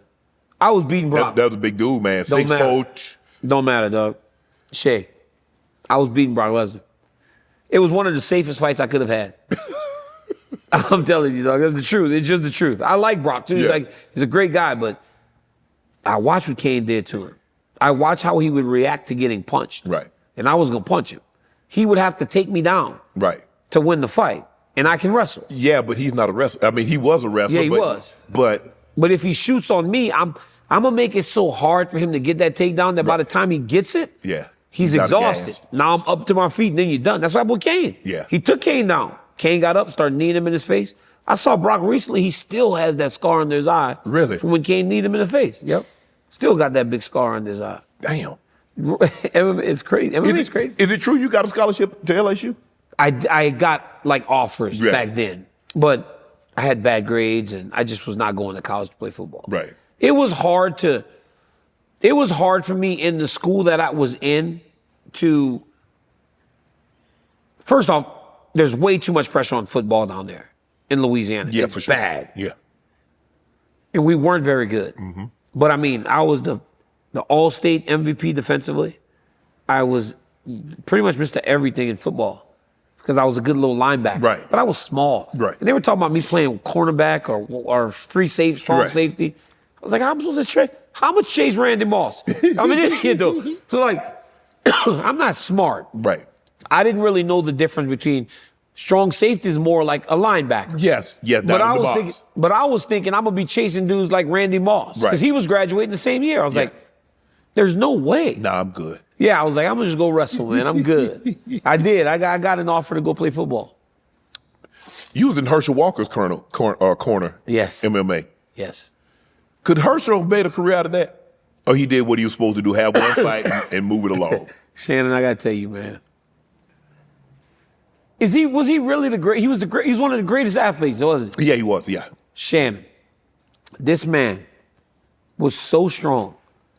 But I don't think I've ever seen anybody like, he was very stiff. Yeah. He had no flexibility. Oh, he was, even in football? Yeah, he was stiff, yeah. Bro, he was so stiff. Mm-hmm. But when he hit you, And then Shay, he would like move his feet. He would move his feet, but they never left the ground. They never left the ground. Bro, Herschel would be walking towards you like this. So when this man would hit you, sometimes he shock you. You know how you rub your feet? Yeah. Sometimes Herschel's shocking dudes. Hey, and then we were in the back. I swear to God, it was the most. Herschel Walker is a different individual. Mm-hmm. Herschel Walker has had some stuff in his life where it's like his anger. Yeah. But if you meet him, you've met him for sure. Yeah, for sure. He is the nicest person. Mm-hmm. We were all broke back in the day. Herschel was staying at the Intercontinental, or what's the name of that hotel? Downtown San Jose? No, but it was called something else before. It was a nice one, but Herschel owned a chicken company. You know Herschel owns that chicken company? Yeah. One of the biggest ones in the country. Yes, he does. But because of that, they serviced that restaurant down there. So Herschel got free rooms at this beautiful hotel downtown San Jose. He would feed us all. But he wouldn't eat. He would eat one time a day, bro. He would eat soup and bread and some eggs. So I'm like, yo, this is the nicest guy ever. Multi-millionaire, rich, nice, Right. Football Hall of Famer. We got at the ring or in the hallway to walk, and bro, something flipped on him. I said, this dude is dark. I was like, this is a dark son of a gun, bro. He started talking to himself, talking about, I'm gonna kill this motherfucker. They don't do shit. Talking about killing this dude. Wow. To get himself there. Right. He went there. I was like, yo, I've heard people like talk to themselves to hype themselves up. Herschel was on a whole nother level. It was the most intense thing I've ever seen in my life. And he went out there and he won. Wow. He was over 40. Yeah. He was over 40, retired from football for many, many years. Mm-hmm. Went in there, did his thing, and won a fight in Strike Force, which at the time was the second biggest organization of all time. But bro, to see him go to that place, Shannon? Yeah. You'd be like, yo, this dude is crazy. I look back at the other dudes, I was like, are y'all seeing this? Everybody acting normal. Herschel talking about killing motherfuckers. Herschel talking about killing people. Did you ever think about doing WWE? So I thought about it right after I was wrestling. But then it's hard. People talk about that stuff being fake. Hey man, it's scripted. Yeah, but it ain't fake. Yeah. It hurts. Yeah. Oh, those falls hurt. You fall. Because you got to throw your arms back. Yeah. So every time it's like slapping against the ring. Yeah. Or when you run the ropes, those ropes, they burn you. Like it's hard, man. And that's why you see them all break down like that. Yeah. Like they're all like messed up. Like their knees don't work. They're like football players and us. Y'all got it hard. Yeah. Football's hard, man. The wear and tear on the body is crazy. And so is MMA. In wrestling, I'm one of the lucky ones. I feel like I got out pretty clean. Right. Derrick Lewis. Yeah, back beast. Bro. He coming there to do one thing. You already know he ain't trying to take you down. He ain't tried to kick you. He ain't tried to knee you. Yep. He ain't tried to elbow you. Trying to knock you out. He tried to knock you out. The knockout kick. That's it. He got more knockouts than anybody in the history of UFC. He hits hard. I fought him. He hits hard. When he hit me, I was holding his leg up. Yeah. And he just kind of went like this, and it skimmed down my eye. Next day, I woke up with a big old black eye. Wow. He kicked me. I had knots all in my forearms. He was tough. But he knocks these dudes out, man. He knows exactly. Hey, yo, did you see him a couple weeks ago? Mm-hmm. Did you see his poor wife in there, man? Did you? Did you see her? He talking about the ground. No, did you see his wife? She was in there so embarrassed. The camera pans to her. Yeah. I'm in there interviewing this man. I'm like, this dude, Derrick, we're about to say some crazy stuff. Yeah. And I go, who you want to fight next? Like, what do you want next? He looks over at his wife like, there's gonna be a lot of ground and pound going. I was like, boy. And then she got to stand there and try to stay composed, knowing that Derrick's out of his mind. But you were the first man to submit him. I did, yeah. He couldn't wrestle. Right. It was why I fought him. They called me 3 weeks before the fight to fight him. Right. And you like, sure. Yeah. Easy money. Yeah, I knew he couldn't wrestle, so I knew. And his cardio. And if I can extend him, he would get tired. Right. But yeah, just if you couldn't wrestle, like I was fighting you. Yeah, but you got to get. I mean, you got to get past those 3 rounds because you let him get you in the first round. He hit you and knock you out. Yeah, But I just shot on him right away. Right. Right, because he was so inexperienced with his wrestling that I like backed him up and just grabbed his leg. Right. That's one thing I learned fighting the heavier guys. Yeah. They don't balance well on their feet. Right. So I would just kind of move them around until they fell down. Wow. Learn something new. Who's the hardest puncher? What's the hardest punch you've taken? Who hit you the hardest? Probably Dan Henderson. That little dude. He was made of concrete. Damn. Hendo. He hit so hard. He hit me. He was on his back, and he hit me, and he knocked out one of my bottom teeth. I had to go to like an emergency dentist. Damn. On Labor Day, on Memorial Day, after he hit me from the bottom. He hit hard. Even from in close, he would just, and it was just crazy. Obviously, there are things that you can't do, but are there dirty things that guys, you're not supposed to eye gouge somebody, Yeah. and you're not, obviously you can't bite or you can't do certain things, but is there certain things that guys do that the ref can't see? I always had a trick where when I would get on top of them, I would always cover their mouth. I would literally try to smother them. Damn, DC. Yeah, I know, I'm nasty. Dirty. Josh Barnett, that's not dirty. It's like I'm just trying to Josh Barnett would always kind of, if you let him go behind you, his hand was going yeah. Them dudes they try do his life. They trying his life or death out there, Shannon. His life out there. I fought Josh Barnett. I was trying to take him down. He was elbowing me. Boom, boom. Cut me wide open here. First fight I'd ever had a black eye. He kneed me in the eye. Right. Cut my head open. When I was a kid, I was playing football with the older kids. One dude clotheslined me, broke my collarbone. Yeah, it was bad in the park. I walked to my mama's house because I'm trying to be tough, right? Yeah. I'm a young kid, I can't cry. As soon as I saw my mom, I fall on the ground. They put me in a cast, broken collarbone. I fought Josh Barnett. My mom passed in 2022. When I fought Josh Barnett, I had won my first big world title, Strikeforce. I was bloodied, man. My eye was open, everything. They put stitches for the first time. I walked into the hotel, and I'm good, taking pictures, everybody, oh, champ. The moment I saw my mama, I started crying like a baby, man. I fell down. I'm in her lap like a 7-year-old kid again. Please make me feel better. Right. That's how nasty he was in there, dude. He was elbowing me, he was grabbing me, he was doing everything he could to just inflict pain on me. He does that. Jones does that. Certain guys just, no matter where you are, they're just trying to hurt you. Right. And that's yeah. But you got to be so well-rounded to do this thing now. Yeah. If you aren't, you're screwed. Look at Ilia Topuria. He's a monster.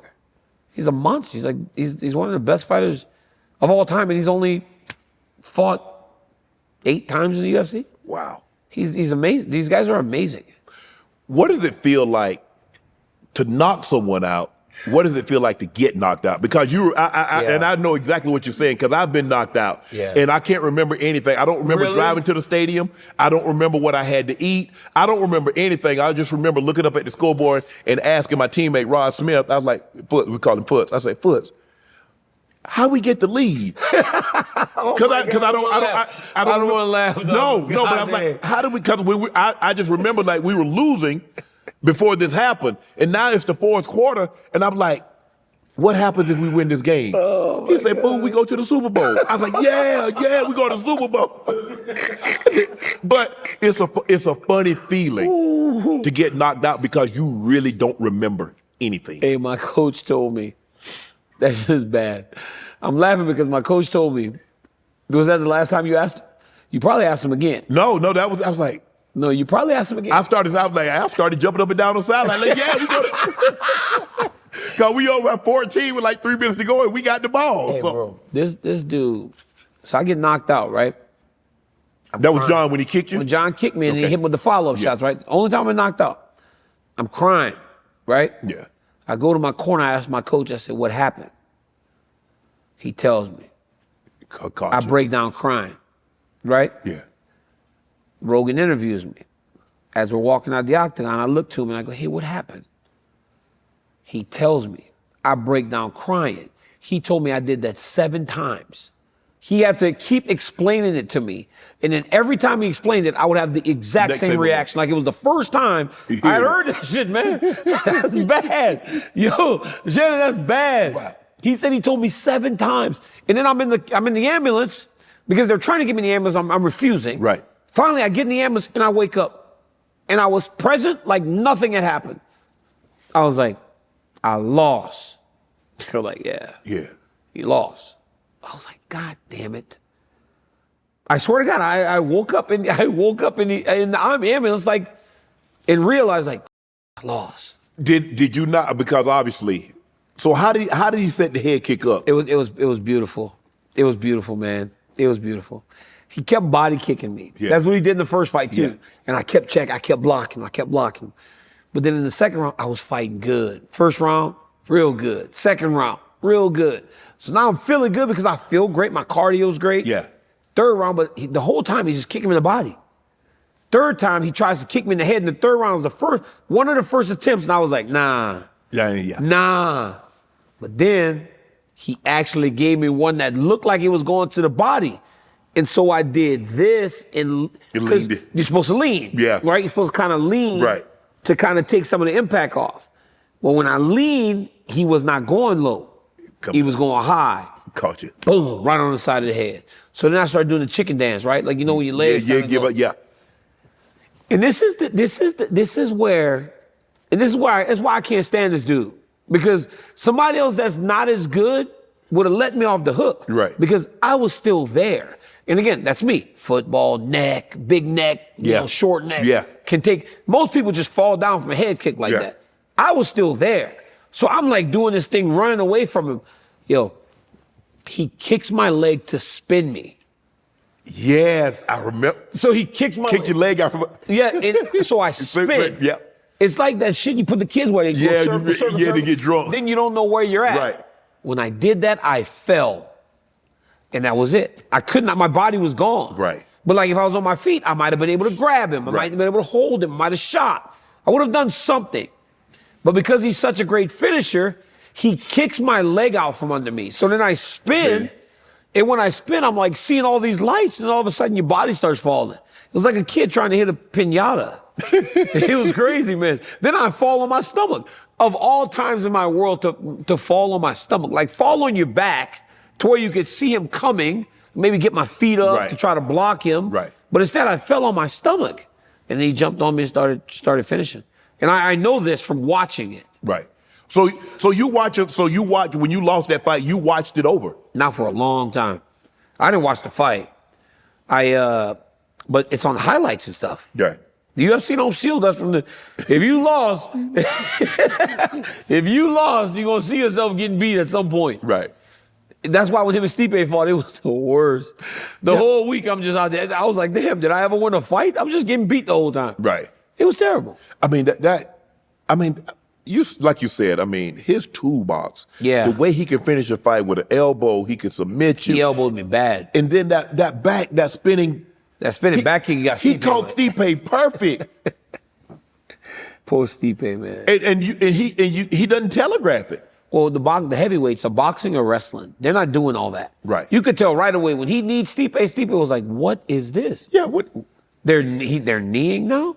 Normally a guy's trying to either take me out or box with me. Right. Maybe a couple leg kicks here and there. John was hitting them with all kinds of stuff. John hit him with knees, elbows, spinning kicks.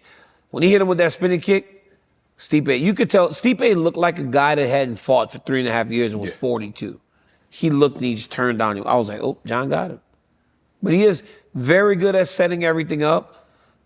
That's why he didn't have to cheat. He did not have to cheat. That's where my biggest issue is. Like, you don't need to cheat. You got all that. Keep that, use what you have. And he always get mad at me. He gonna be on me now if it is. Oh, I live. The other day he said he lived rent-free in my house, in my brain or something like that. I'm like, man, shut up. I don't care about you. Obviously you were there. When Anderson Silva, was that Rockhold or was that Chael Sonnen? No, when he checked him. When Anderson, that was Chris Weidman. Weidman. Had you ever seen that before? Because it happened again. So another fighter got checked. Hey, Chris Weidman checked Anderson's, broke his leg. Yeah. Then Chris Weidman kicked somebody else and he broke his leg. Yeah. Weidman kicked a guy named Uriah Hall, broke his leg. So the same thing that happened to Anderson, Chris did to himself. I can't watch it. Did you watch it? I watched it. Can you actually watch the? I can't. It looked like his leg. Yeah, it like broke half. Yeah. You watched it. I can't watch it. Even next to the octagon, I watched it. I was watching it live at the time. But all those replays, I was like, Joe, how'd it look? Because when you see it, you're like, damn, that look. And then he tried to, you try to try to balance yourself, and you just, I'm like, damn. Looked like his leg broke. Yes. Dude, I had to ask Rogan and Anik. I'm like, did it break? Did it break? Did it break? They're like, oh, it broke. It was like, do not watch it. I was gonna throw up. I mean, because you guys know how to check, because it's called, you check, you check the kick. Yeah, you either lean into it or you pick your knee up. Right. And what they were doing were kicking on the inside. That's why when you kick on the inside, they just turn their knee in. Right. And if you kick too hard, man, you break your leg. That's why I don't kick too much. Hey, that's why I was out there boxing, just like everybody else. What's the worst injury you sustained in a fight? In a fight, just more damage, like facial stuff, right. like black eye, right. cut face. I never got hurt really bad in fights, but in training, ribs, torn ACL, ribs. I tore some sort of this ligament in my shin one time kicking. Broken hand. Like I couldn't punch. I didn't know how to punch. Like, remember they used to have this idea that Floyd had like frail hands? Yes. That was me. Like, I broke my hand 5 times when I started fighting. Wow. Every time I would land right, I would break my hand. So then I have a doctor, Carl Stidham. He did a great job with my with this, and it never broke again. He put a plate with like 8 screws because it just kept breaking. But when knocking someone out, you don't feel nothing. You literally don't feel anything. If you knock them out with a punch, yeah, it's like sometimes you feel, and it's like that loud impact. Yeah. When you land the right way, sometimes it's like you don't even punch them. It's like you go right through them. But you know it. Well, they fall. They fall. When I hit Stipe with that one that put him down to become the double champ, I had thrown that punch so many times, and it just so happened to hit him, and he went down. I didn't even feel nothing. Yeah, like when Usman caught the dude George Masvidal. Yeah, Jose Masvidal. Yeah, when he caught him with his chin went all the way. I was like, oh my goodness. Masvidal was mad at me one time because I was on NFL Live, and I said when you called him. Yeah, I put him in the concussion protocol, dog. He got to go in the tent because his chin went all the way back there. Yeah. He went down bad. Kamaru punched through him and he just crumbled. Yeah. That was nasty. Kamaru looked good coming back. Let me ask you this. When you saw Anderson Silva, he could box a little bit, but he fought Jake Paul. See, I have a problem with all that. I don't know how y'all feel. I don't know how you guys feel about the Jake Paul Anderson, the Jake Paul I was wanting to Mike see him Tyson. fight boxers. Boxers that's his age. Yes. I don't think that's asking too much. No, Mike Tyson? Yeah, Mike Tyson's what, He 60? beat up on Mike. Mike's 60, man. Right. Mike did make like 27 mil, so I get it. Yeah. But 60 years old. Right. I want Jake Paul to fight guys that... He said he wants to fight Canelo. Canelo fights 154 or 160. That's one of his best weights. Right. He'll fight heavier. Right. He fought the guy at 175. Yeah. And got beat. Bogle. Yeah. Bevo, yeah, but like, it's like, fight, Jake weighs 200, 210, 215. Yeah, but I mean, so that means he'd be a heavyweight. He's like a heavyweight. And he says he wants to fight Anthony Joshua. If he fights Anthony Joshua, everybody's wish and dream of him getting finished will come to fruition. But I think the thing is he's better now. Yeah. Oh yeah. He takes it serious. He can fight. You can appreciate that. You can tell that he spends time in the gym. You tell that he has serious coaches, and he's taking this craft serious. He ain't just getting in there, and people are like, oh, he's a YouTuber. No, he ain't. No, he's a boxer. No. So Jake Paul's a millionaire. Yeah. Jake Paul's not training at the local YMCA. No. He's got real coaches on salary. He got real coaches. He's got high-level coaches. Yes. And he lives to box now. Yes. He's been boxing seriously now, so he should be able to compete. Yes. He's a boxer. Yes. He's not that same kid. That's why I keep telling those MMA guys. Every time they tell me, I got a chance to fight Jake Paul. I'm like, man, don't do it because he boxed. That's what he does. he's a boxer. You don't know how to box. No. Like my friend Ben Askren. Yeah. Ben went and fought him. Ben should have never fought him. Yeah, no. Because he was going to get... Ben never could wrestle. He could never box. No. He's a wrestler. Tyron Woodley. I was so sad when Tyron Woodley kept losing to him. I love T. Wood, man. And I was like, T. Wood, like... Well, you don't see the butt that look. You don't see them punches, bro. You're not... That's not what That's you not do. what we do. I can't box these guys. No. Jake Paul tried to mess with me for a while until I went up to him in Orlando. I said, I don't play like these kids. I said, stop playing with me. His bodyguard said, I'm going to slap you too. I said, I don't play like that, man. Don't leave me alone. I swear to God. I was at the commentary desk, Shan. Yeah. I'm sitting there. He in the back making faces at me. I took my headset off. I put it down. I got up, walked right to where he was in the stands. I point right in his face. I said, man, I don't play. Leave me alone. I said, I'm not the children that you messing around with. I'm not going to play with you. Leave me alone. His bodyguard, I ain't going to do nothing. I said, I'm going to slap the shit out of you too. Both of y'all can get it. The UFC security can't get me. Yeah. Because you know, man, come on, we grown ups, man. Right. We don't, like, I'm not playing. Everybody don't play like that. No, man, leave me alone. Unless you really want to fight. Jon Jones, I respect because he fights me. Right. But leave me alone. I'm not playing those childish games. Right. Yeah, leave me alone. Do you think you see the guys in MMA going to fight, going to box? For the money. For the money. They do it for the money. Look, man. Can you blame them though? No. There's only a select few people that make the big money in the UFC. Correct. It's the God honest truth. I mean, champions make money. Yes. Lorenzo Fertitta was the best. When Lorenzo Fertitta was there, he would do these discretionary bonuses. Yeah. Where they would just give you money. Right. He had an idea of what he wanted a champion to make, and he would make sure you got it. Right. So when I fought Jon Jones, my contract was $85,000. I lost the first time. On Monday, Dana called me and goes, you did a great job. We're going to send you a check for $1 million. What? Swear to God. 85 and then you got... He gave me $1 million. They gave me $1 million. Wow. A check from, first time ever made that, obviously, as a wrestler. It was the first time I'd ever made 7 figures. They called me and said, you did a great job. Here you go. Then I fought again a few months later, and I had got a new contract. Right. And it might have been $300,000. And then we sold a few 100,000 pay-per-views, and they called me and said, hey, we're going to give you X amount of dollars to get you back to $1 million.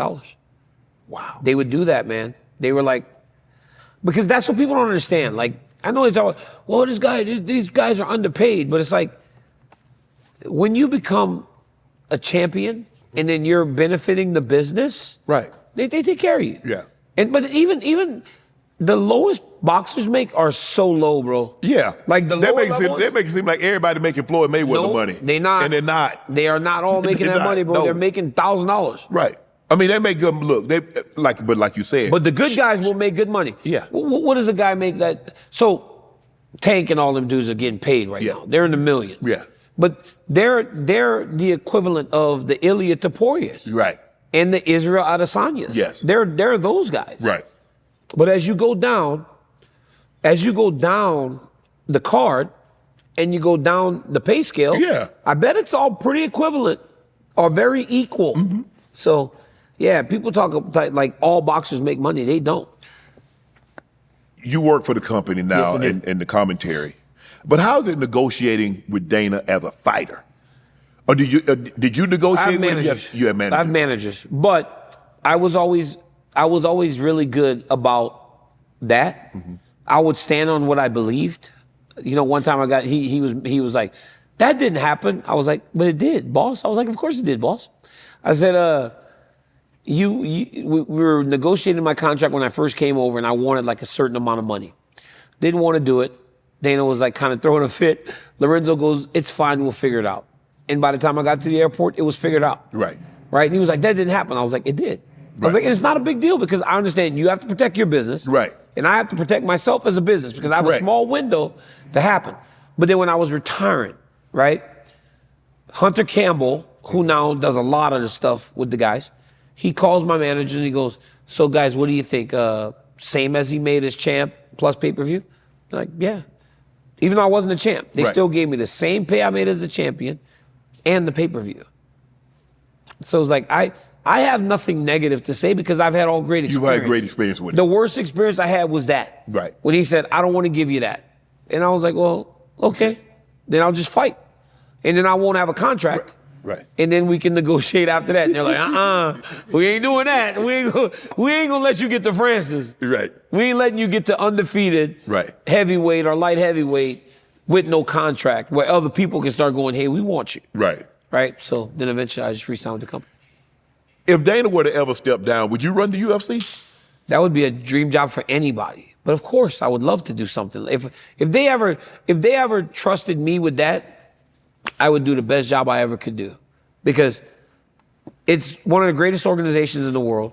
It's one of the biggest sports organizations in the world. Yep. And they've done such a great job of building it that the job itself is just don't fuck it up. Don't mess it up. Don't mess it up. Right.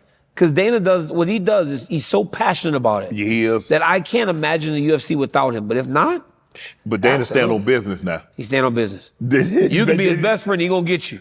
He gonna walk you out the door and say, hey man, give me another little pour. Hit that a little bit. I'm running out. You can give me a little small pour right there. Yeah, hit me up. Yeah, that's good. Yeah, let me get that. That's pretty good, man. It's great. I'm taking that bottle. You can take it. That's coming with me. No, but we'll get your address. We'll send you and send them to your dad. My pops passed away, but oh my bad. I'm sorry to hear that. It's okay. But we'll make sure you take care of it. You take. Then I will drink it in his honor. I'm gonna do exactly like him. My pops would show home. Yeah. My pops had them hard days, man. Really? My pops was working the hard. Well, if you say Louisiana, he grew up hard. Grew hard and working outside. Yeah. My dad used to show up, sit in that truck for 2 hours. Because he knew hard day at work got to come deal with us. Yeah, he probably had to help a couple of drinks to come in the house. Yes, he did. Yes, he did. Joe Rogan. Yep. Now, I didn't know a whole lot about Joe Rogan. I just knew him as the guy that Fear Factor. Yep. So I didn't know that he became Joe Rogan. Yeah, because I love Fear Factor, and then they just got too ridiculous with it. I was like, I can't do this no more. It was really good. The first couple of seasons was really, really good, and to see what he's turned into as a podcaster. But in the MMA, in UFC, he's your Howard Cosell. Yes, he is. He's very good. He is very, very good. I've never met a person that actually remembers more than Rogan. We go to dinner after the fights. Yeah. And he'll be talking about events at UFC 15, and I'm like, UFC 15? Was that in 2004? Bro, we had 300 now. You talking about 15. Yeah. He's like, I'm telling you like this. But his memory to recall all these things, I've never seen anything like it. Right. But yeah, and Shannon, it says something when you do a job just for the love of doing the job when you don't have to do it. Right. Joe doesn't have to do UFC. Nah, he don't. With the Spotify thing that he has going on and everything. And Dana said that when he first started doing it, he did it for free. Yeah. He called the fight for free. They're like, and then they worked it out something later. But because he loved the sport so much. And he fights, and obviously, he works at it, and but he does an unbelievable job. Yeah, he's tremendous, man. I think he does a great job of calling the fights, and I think that you could tell his passion for it. Yes. And everything. I mean, you guys do like hours and hours of TV a week. Mm-hmm. You got to love this too. You do. Or you can't do it. You can't do it. Yeah, and you can feel it. I can see it in you too. I've watched you from afar. Yeah. And I've admired how well you've done and how you've really broke through the glass ceiling. Because there was an idea of who you were supposed to be at Fox. Yeah. And then eventually you said this idea it doesn't work for me. Right. And you became bigger than that idea. Yeah. And now it's like, I'm so happy. I don't really know you well enough to say I'm proud of you. I appreciate but I'm that, happy for what you've done and what you've accomplished because you deserve it, man. Hard work deserves to get credit for it. And I've watched it. That. Yeah.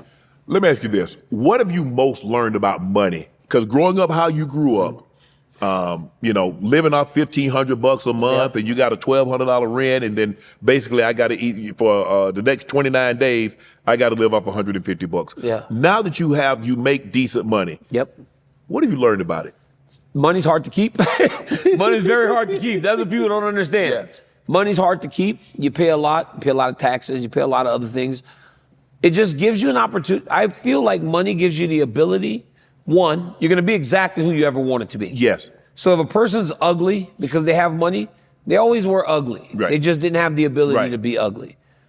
You're gonna be exactly who you want to be, and you have access to more things that you have. And I also learned that because you have the ability to pay for stuff, most things are free. Yes. Isn't that the craziest? That's the crazy thing. When you People that have the most money, they get the most stuff for free. When you are living off that $1,500, you want to go buy, you want something, you got to pay for it. But when you have the money that you have, and you can pay for it, everybody's like, could you please just take this? And I just want to see you have it, hold it. Shannon, could you just hold it? Right. And you're like, okay. And most times you're like, I'd rather pay for it instead of hold it for you. It's just that, but also just that it gives you a free, it's freedom. It really is just freedom. Like, it's a freedom to do things and take care of the people that you love more than anything. I bought my mom a house. Wow. That was one of my greatest accomplishments. Yes. To have her get a big house, right? And then my mom was a house cleaner whenever I was growing up. So she would take us to these people's houses. And while she worked, the people were beautiful. One family I still remember to this day, called the Lowe family in Louisiana, Lafayette. She'd go Monday and Wednesday there. They gave us a car. They gave us like a brand new car. Just this wonderful family of people. I made sure she had house cleaners when she was older. Wow. So instead of going to clean people's houses, like those are the things that I'm so proud of in my life and my career. That you were able to do for your mom. Do for your mom. I mean, you know that. You do it for sure. Absolutely. It's like there are people in your life that mean more than anything. And that's, you take care of them. Finding a mate. Obviously, wrestling, you know, ain't it like they coming to lose, like they beating down your door and say, oh yeah, I want to wrestle. Because it's not like, you know, you're not on television. It's a hard job. It's a grimy job. You're moody. Some days are better than others. When you found a wife, how did you know? I've had multiple. Oh. So yeah, you get really, I'm not the best in love, man.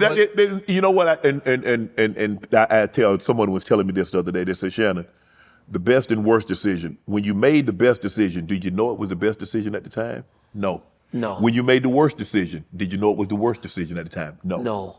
You just live with the decisions you make. That's all you can really do. But you, part of being great is being selfish. You gotta be. And when you're so selfish, it's hard for relationships to work. Absolutely. And I think that is like probably the thing that athletes need to worry about the most. Because you gotta find somebody that understands. Yes, and not many people do. They don't. It's really hard. Everybody say they can be, I understand. Everybody can be second until they actually have to be second. Until everybody can be second when they don't have. The moment there's a comfortability to life, it's like, wait a minute. Everything that we hoped would happen has now happened. Now worry about. But it's not done yet. The job's never done. No. I feel like for high thinkers like you and myself, to just retire, could you imagine that as life? No. You die. I would. It's like a part of you would die. Yes. And so for me, it's like, I need to be chasing career. Yeah. I gotta work. I'm a worker. Gotta work. It's what I was put on this earth to do. But that can be seen as selfish. It is. Yeah. But that's the only way you can become great. It's the only way. And greatness is not a sometime thing. It's an all the time thing. It's an all the time thing. You don't get to be great just when you want to be great in front of people. You got to be willing to do that work behind closed doors. Yeah. But you don't ever know anything. Your biological father was shot and killed by his second wife's father in self-defense. Dude. You remember that? Oh, yeah. I remember watching Thanksgiving Day of 1986. We're at my aunt's house, Marjorie. We're all sitting down, we ate, we're all watching The Color Purple.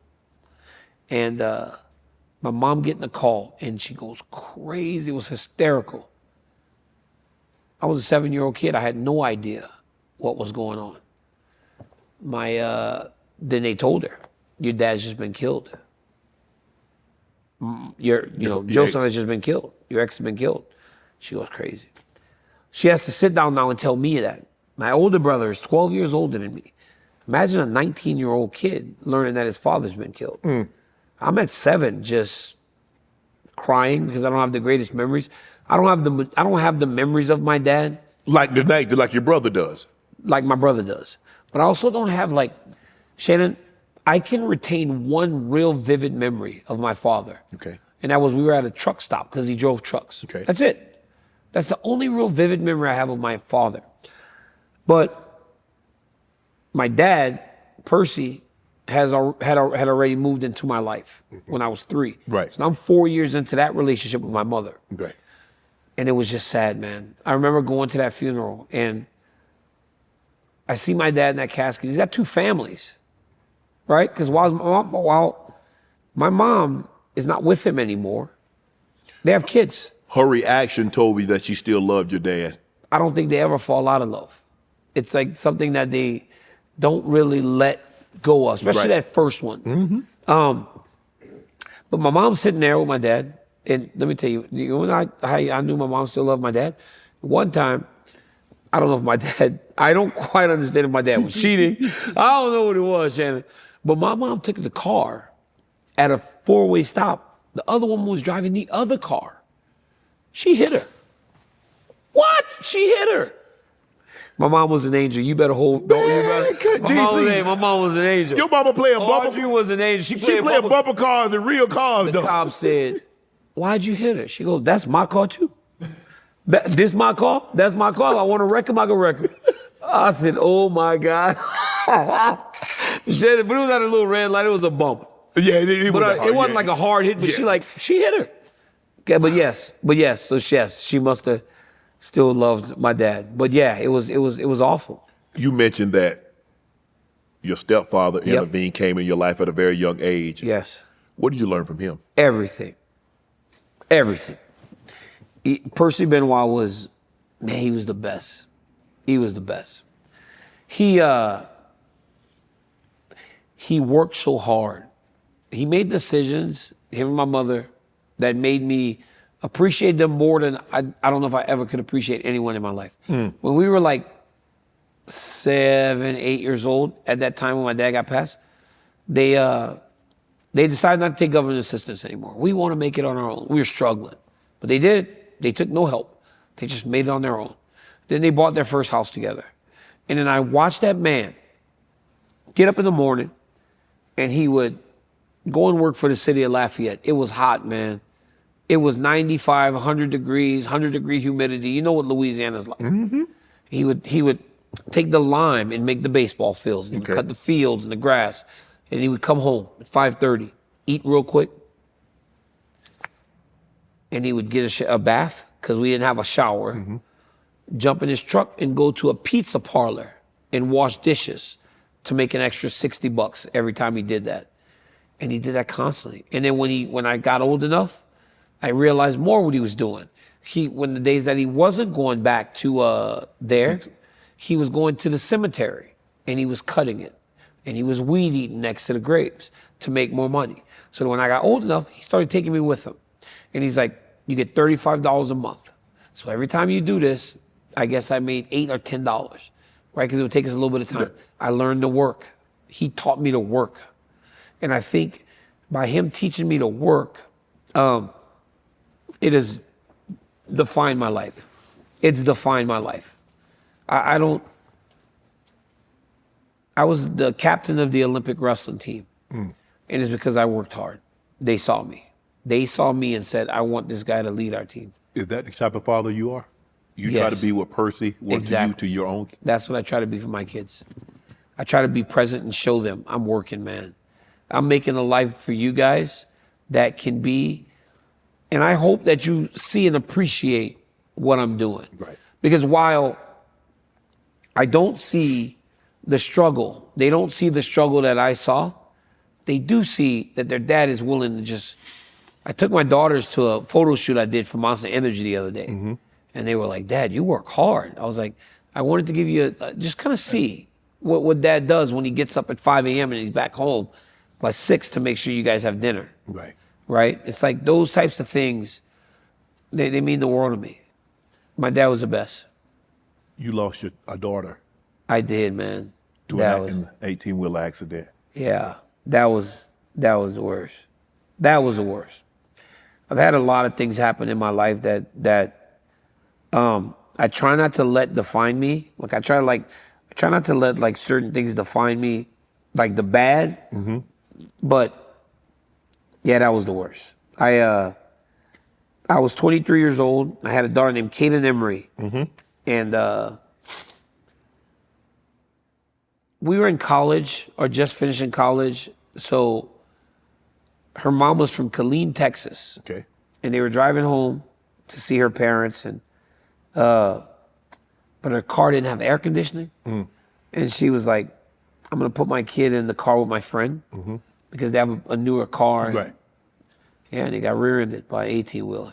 That was the worst, man. If she was with her mom, she would have been fine, but we make these decisions at times that we think are the right decision, and it has killed her mom's life. You know what, DC? I was about to ask you. I bet she beat herself up. Bro. I should have just rolled the window down. She should have been with me. Yep. Her mom's life is... It hadn't been the same, has it? No. That girl was on a track team at Oklahoma State where I went to school, and she had such a big future, and now it's like she's at home taking care of her mother. That losing our kid, like, it killed her. I was able to spin it and say that every time I wrestle, every time I fight, I have an angel sitting on the cage to watch over me. Her mom was never able to do that. It's sad, man. That was the worst thing that's ever happened in my life. Because as parents, we expect our kids to bury us. Yes. We don't expect to bury a child. Not that young. Not that young, man. She was 3.5 months old. So, like, to put her in a casket, yeah, that shit sucks. Yeah, I even just thinking about it, like, it sucks. Has it changed the relationship that you had with subsequent kids, that you hold them tighter? That you realize how fragile life is. Yeah. That tomorrow is not promised. Even 3 hours from right now isn't promised. No, I know. Yeah, it's bad to the point that, Shannon, at times you gotta like, I have to consciously try not to be as much of a helicopter parent. I'm trying to because I know how important it is for them to experience things, but it is scary. Like my son is getting older now. Like I let him ride his bike to the barbershop now to get a haircut. That was something I could have never done. Like never. You talking about a bicycle or a motorbike or a motorcycle? Like one of those electric bikes. Electric bike. Okay, yeah. electric. Okay. So I let him, but I make him put his location on the moment he leaves the house. Right. Location on. So I'm trying, dude, but it's hard. It really has changed me in terms of parenting. And you try. Right. It's important. Like, I did a lot growing up. I had a lot of freedom. Yeah. And it gave me a little bit of like street smarts and ability to adjust and make my way around life. People probably wouldn't know this about you, but you've had a lot of death in your family. Yeah. Your grandmother, your cousin, you lost a child at a very young age. People ask me, because they know how close I am with my grandmother, they will say, hey, Shannon, how did you get over it? Yeah. I say, you never get over it. No. You just get better at dealing with it. Yeah. How have you been able to get better at dealing with loss? Well, at 20, when you lose a kid at that age, right? Like, you feel like nothing ever is going to feel worse. But I've managed to learn how to take those things and try to make them push me forward. Okay. So with my daughter, like, I had never made a United States team. After my daughter passed, I made 6 in a row. Wow. Swear to God. My daughter passed in June or in May of you had a bigger purpose. May of 20, yes. That you didn't know. Yes. And by August, I wrestled in the World Championships for the first time. Then the Olympic Games and all the way through. My mom, when she passed a couple years ago, obviously I don't do anything competitively anymore. But in terms of my media career, it's just gotten bigger. Yep, because I work harder now. Because I know that even though I don't have to provide for her in the way that I did before, I still need to work because she was proud of that work. Yes. I want to do more TV because she watched everything, right? So even though she's not there watching now, like I know she watched it all. So I try to spin it. Right. That's the only way, because otherwise it cripples you. It does. It really does cripple you. Like like I've heard stories about you and your grandmother, and it's like, and how special a lady she was to you. Yep. But yeah, you don't ever get over losing somebody you love that much. No. You can't. This cutting weight thing, you said that in this Thanksgiving, you weighed 257. Yeah. In basically 45, 50 days, you were down to 204. Yep. Obviously, that's very taxing on the body. Yes, it is. Very taxing. Yes, to cut that kind of water weight, because that's not all just, good weight. Yeah. And you went to renal failure at one time, right? I did Olympic Games. Yeah, but I wasn't that big at the time. I was just in wrestling. I didn't have the access or the resources. I couldn't have done that without my chef. Right. I had like Tyler Minton was working for me at the time. He every meal, every drink, he would feed me, then he would write it down. He would feed me, then he would write it down. I got to drink a kombucha every day. That was it. Outside of water, that's all I had. Right. And some sort of like electrolytes, right, stuff to make sure I wasn't cramping. Right. When I went to the cage to train. Right. But outside of like that, I had water and every meal. Here you go. And at the right times. When I was wrestling, I would eat until Wednesday, and then I just would not eat until I weighed in on Friday or Saturday. I'd go 3 days without anything. Marab Dawalish Willie still does that. The champ at 135, he just will not eat. I don't. You don't have to do it that way anymore. You don't. He's got money. But yeah, I would. My kidneys quit on me at the Olympic Games. Ended up in the hospital. I was gonna die, man. Because they don't let you take diuretics, does it? Can't take diuretics, can't take IVs, can't do nothing. Wow. If I could have took an IV after weigh-ins, I'd have been fine. Right. Right. It was right before the Olympic Games that they did away with IVs. I didn't want to cheat. I didn't want to cheat. My body, dude, that was a. What's the most weight you've had to cut? So, by design, if I was fighting on Saturday, when I showed up to Vegas on Tuesday, I probably was like 220, if it was good. But I remember one time in New York against Rumble in Buffalo, I was like 231 on Sunday before the fight on Saturday. The next what? 231. Yeah. And you got to get down to 205? Yeah. But I was heavy, so I'd go run, lose like 5 pounds. You lose a lot of weight, Shannon. Yeah. And you drink a lot of water. Right. These nutritionists are so good at manipulating weight now. Yeah. You have no idea. So like, if I'm like 217, 218, 220, like 220. Oh, you in a sweet spot. You in your wheelhouse. Yeah, because now I've got that with 2 gallons of water in a day. Right. Right? That's 16 pounds at minimum. So by the time I get in that sauna, I'm like, it all comes off. But it's only for a short period of time. Right.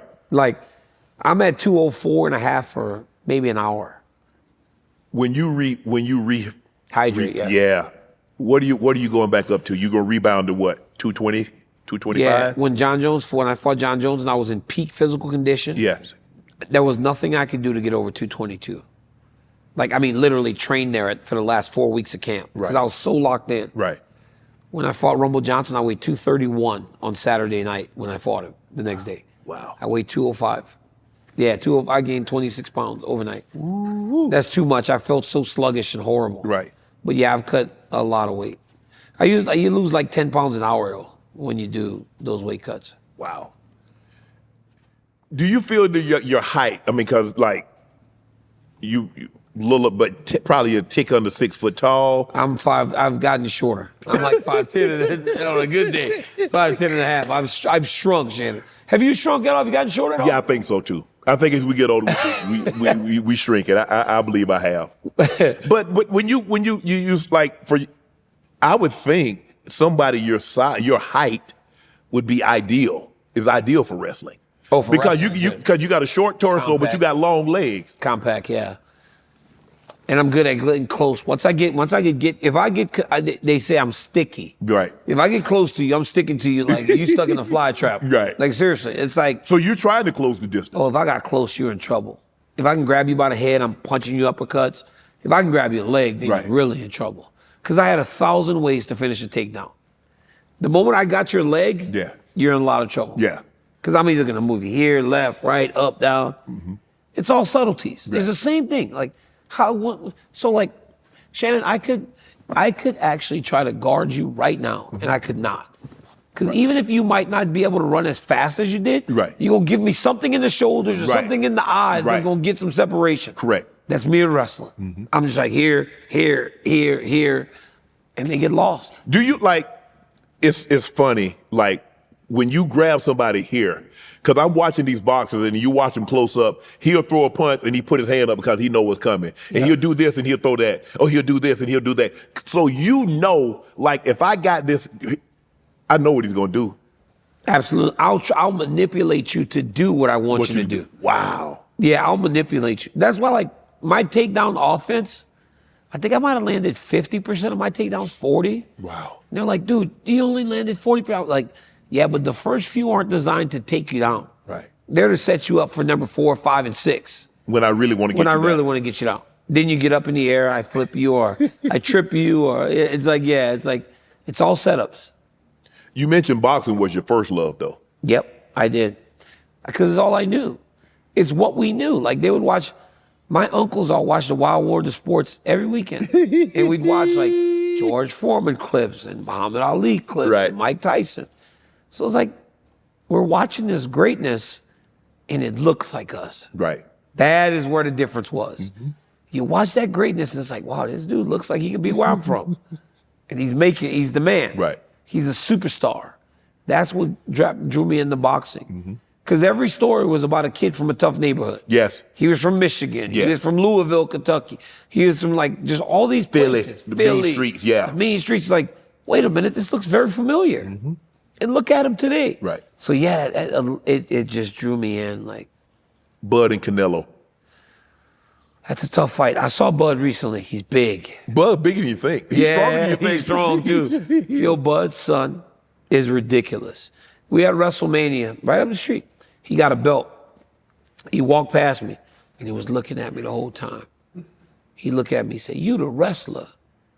I knocked you out on UFC." I was like, boy, you crazy. But he crazy. Bud told me he had to whip him. Bud said he went to Sean, what's his name? Sean Crawford, Sean Taylor, Sean Porter? Sean Porter. Bud said Bud said the same, went to Sean Porter and said, "My dad knocked you out." Sean Porter had to call him and be like, "Man, your son's crazy." Bud said, "I had to spank him." He crazy. But yes, he's bigger. It's a big time fight. Canelo better have his game ready. Yeah. Because if not, he's gonna get beat by Bud. Yeah. Bud, I mean, like I said, Bud fought at, last fought at, junior middleweight at 154, but Bud walks around at like 180. He's big, man, and he's tall too. Yeah. He's very tall. He looked big. I saw him inside the Apex he was training. Yeah. Yep, he looked big. You went watch him train too? No, we did a interview with him, and I say he's stronger than you think. He's stronger than you could tell. He's stronger than you think. Canelo got his hands full. He does. You were bullied as a kid. Is that why you got into wrestling and fighting? Because you were bullied? You're like, I ain't taking this ish no more. So I was bullied bad, Shannon. Okay. Like this guy used to beat me up all the time. He would beat me up for no reason. It was like no reason to fight me. He would just pick on me. If they could have 3 other kids fight. Right. He would show up to watch the fight. Then once that fight was over, he's like, I might as well give me one until they get a dub. I was scared too. I was so scared of him. And then I learned to wrestle. Once I got him, it was over, man. Right. Once I got him once, it was over. But yeah, it gave me self-defense. I think wrestling is so important for kids because then you learn to defend yourself. And also it gives you a confidence. I got this academy in Gilroy, the Daniel Cormier Wrestling Academy. Kids walk in and they're hunched over, looking like scared. Right. Because the ones that have been doing it for a while have this intensity about them. They're strong and they're confident. Right. 6 months later, they're like walking in with some, I'm like, okay, this is what I need. That's what wrestling gives you. I think it's the best. Right. Have you ever been arrested for street fighting? One time. I got arrested in college when I was a freshman. I punched a guy, man. What do you do? So I went to a junior college in Kansas. And one of the biggest mistakes that young black men make when they go to different places is they almost try to recreate themselves. You can be a great kid, but you will portray yourself as a gangster or a bad guy. Right. Because you want people to not only respect you, you want to make sure you fit in, and they kind of fear you a little bit. Yep. It's like very important. So I did that, and I'm at this party, and we go to this party, and the guy comes out, and it's his house, and he starts talking, and he said something that I viewed as disrespectful when he came charging towards me. So I punched him. Bro, he I don't know if his jaw was like super like loose. Cause he went to sleep. He went down and his jaw broke really bad. So blood's like everywhere. We run off, me and all my wrestler friends. The cops come to get us. We're in Kansas. I was like, well, man, I saw this Mexican dude do it and run away. They said, nah, man, it was you. It was you. You're not trying to put it out for somebody. I tried to put it on a Mexican dude, man. I was like, oh, they ain't got many brown people out here. They ain't got many brown people out here. They said, nah, it was you. They put me in jail. I was crying, dude. Then they put me in jail on a Friday night, Shannon. And in those little towns. Oh, you don't get you to Monday. And then once Monday come, they got 72 hours to see you. Yeah. Man, they kept me in jail till Wednesday. Damn. I was crying. My mom actually, to pay to get me out, she had to put it up against her house. Wow. To get me out of jail, she put her house on the line as counter for the bail. For the bail. Yep. And then I was like, this woman will do anything for me. I'm the one that messed up. Right. I ran her phone bill up, calling her every day, thousands of dollars. They ain't had nothing to pay that, but she answered it every time. That's why she was the best to me. Everybody like, oh, you love your mama more than you love anybody in the world. I was like, you saw what she did for me? She said she was the best. You tried some everything. You sold drugs as a kid? You tried to. Shannon, I was a bad drug dealer. What? Shannon, you don't want to hear this story. Shannon, we made fake drugs one time. Oh, Lord. Shannon, So when you cut grass and just put... This was when I was a kid. No. Back when I was growing up, it wasn't weed, it was crack. I tried to sell crack, Shannon. I was broke. I needed $20. Bro, you don't know how to cook? I don't know how to cook. I don't know nothing about it. But listen what we did, though. We took some wax and put Orajel on it. Because I guess that it must numb the face or something. One of my friends told me that. So I gave it to the dude. You gave it to gave me the money. He started. He looked up. I took off running. I took off. Man, he called me, man. I gave him the money back. I gave him, here you go, man. You got me. Nah, you ain't the crack now. You out of this, bro. That was the last time I ever tried some stupid shit like that. I was like, man, sports for me, it was bad. Could a boxer ever be the MMA fighter in a street fight? No. They would get taken down. It would happen too fast. I saw James Toney fight Randy Couture. James Toney was one of the slickest, best boxers of all time. He tapped without actually tapping Randy. He just waved at the ref like, save me. Right. That's what happens when boxers fight. The baddest man on the planet is a mixed martial arts fighter. Nothing else. In terms of hand-to-hand combat. Right. Yeah, the baddest man on the planet is the UFC heavyweight champion. Every time. Unless Francis Ngannou's out there fighting for someone else. Right. Then there's a chance that he's the baddest man on the planet. There's a chance it might be somebody else. He might beat whoever we have because he's that good. But if not, it's either Tom Aspinall, Francis Ngannou, and Jon Jones. Right now. Those are the baddest men on the planet. Nobody else. We come back and have a conversation 5 years, 10 years from now. Yep. What's DC doing? Probably the same thing. Probably doing the same thing. Working UFC fights. I love my job. I love calling fights. I think I have the best job in the world. Yep. Podcasting, doing television, same. Because I don't think that right now,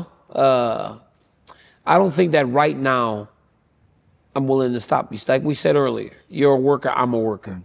I just might be living in the town wherever my son or my daughter goes to college. I just can't let it go. I told my daughter the other day, I said, pick a school close and I'll pay everything. She wants to get far away. She said, I mean, you thinking of colleges yet? She goes, what? No. She goes, Dad, I'm 13. I go, could you go to Cal? Or like, stay close. I go, I'll pay your rent. I'll give you a stipend. I'll do everything. She was like, no, you don't have to. You're good. You want to get away from my ass.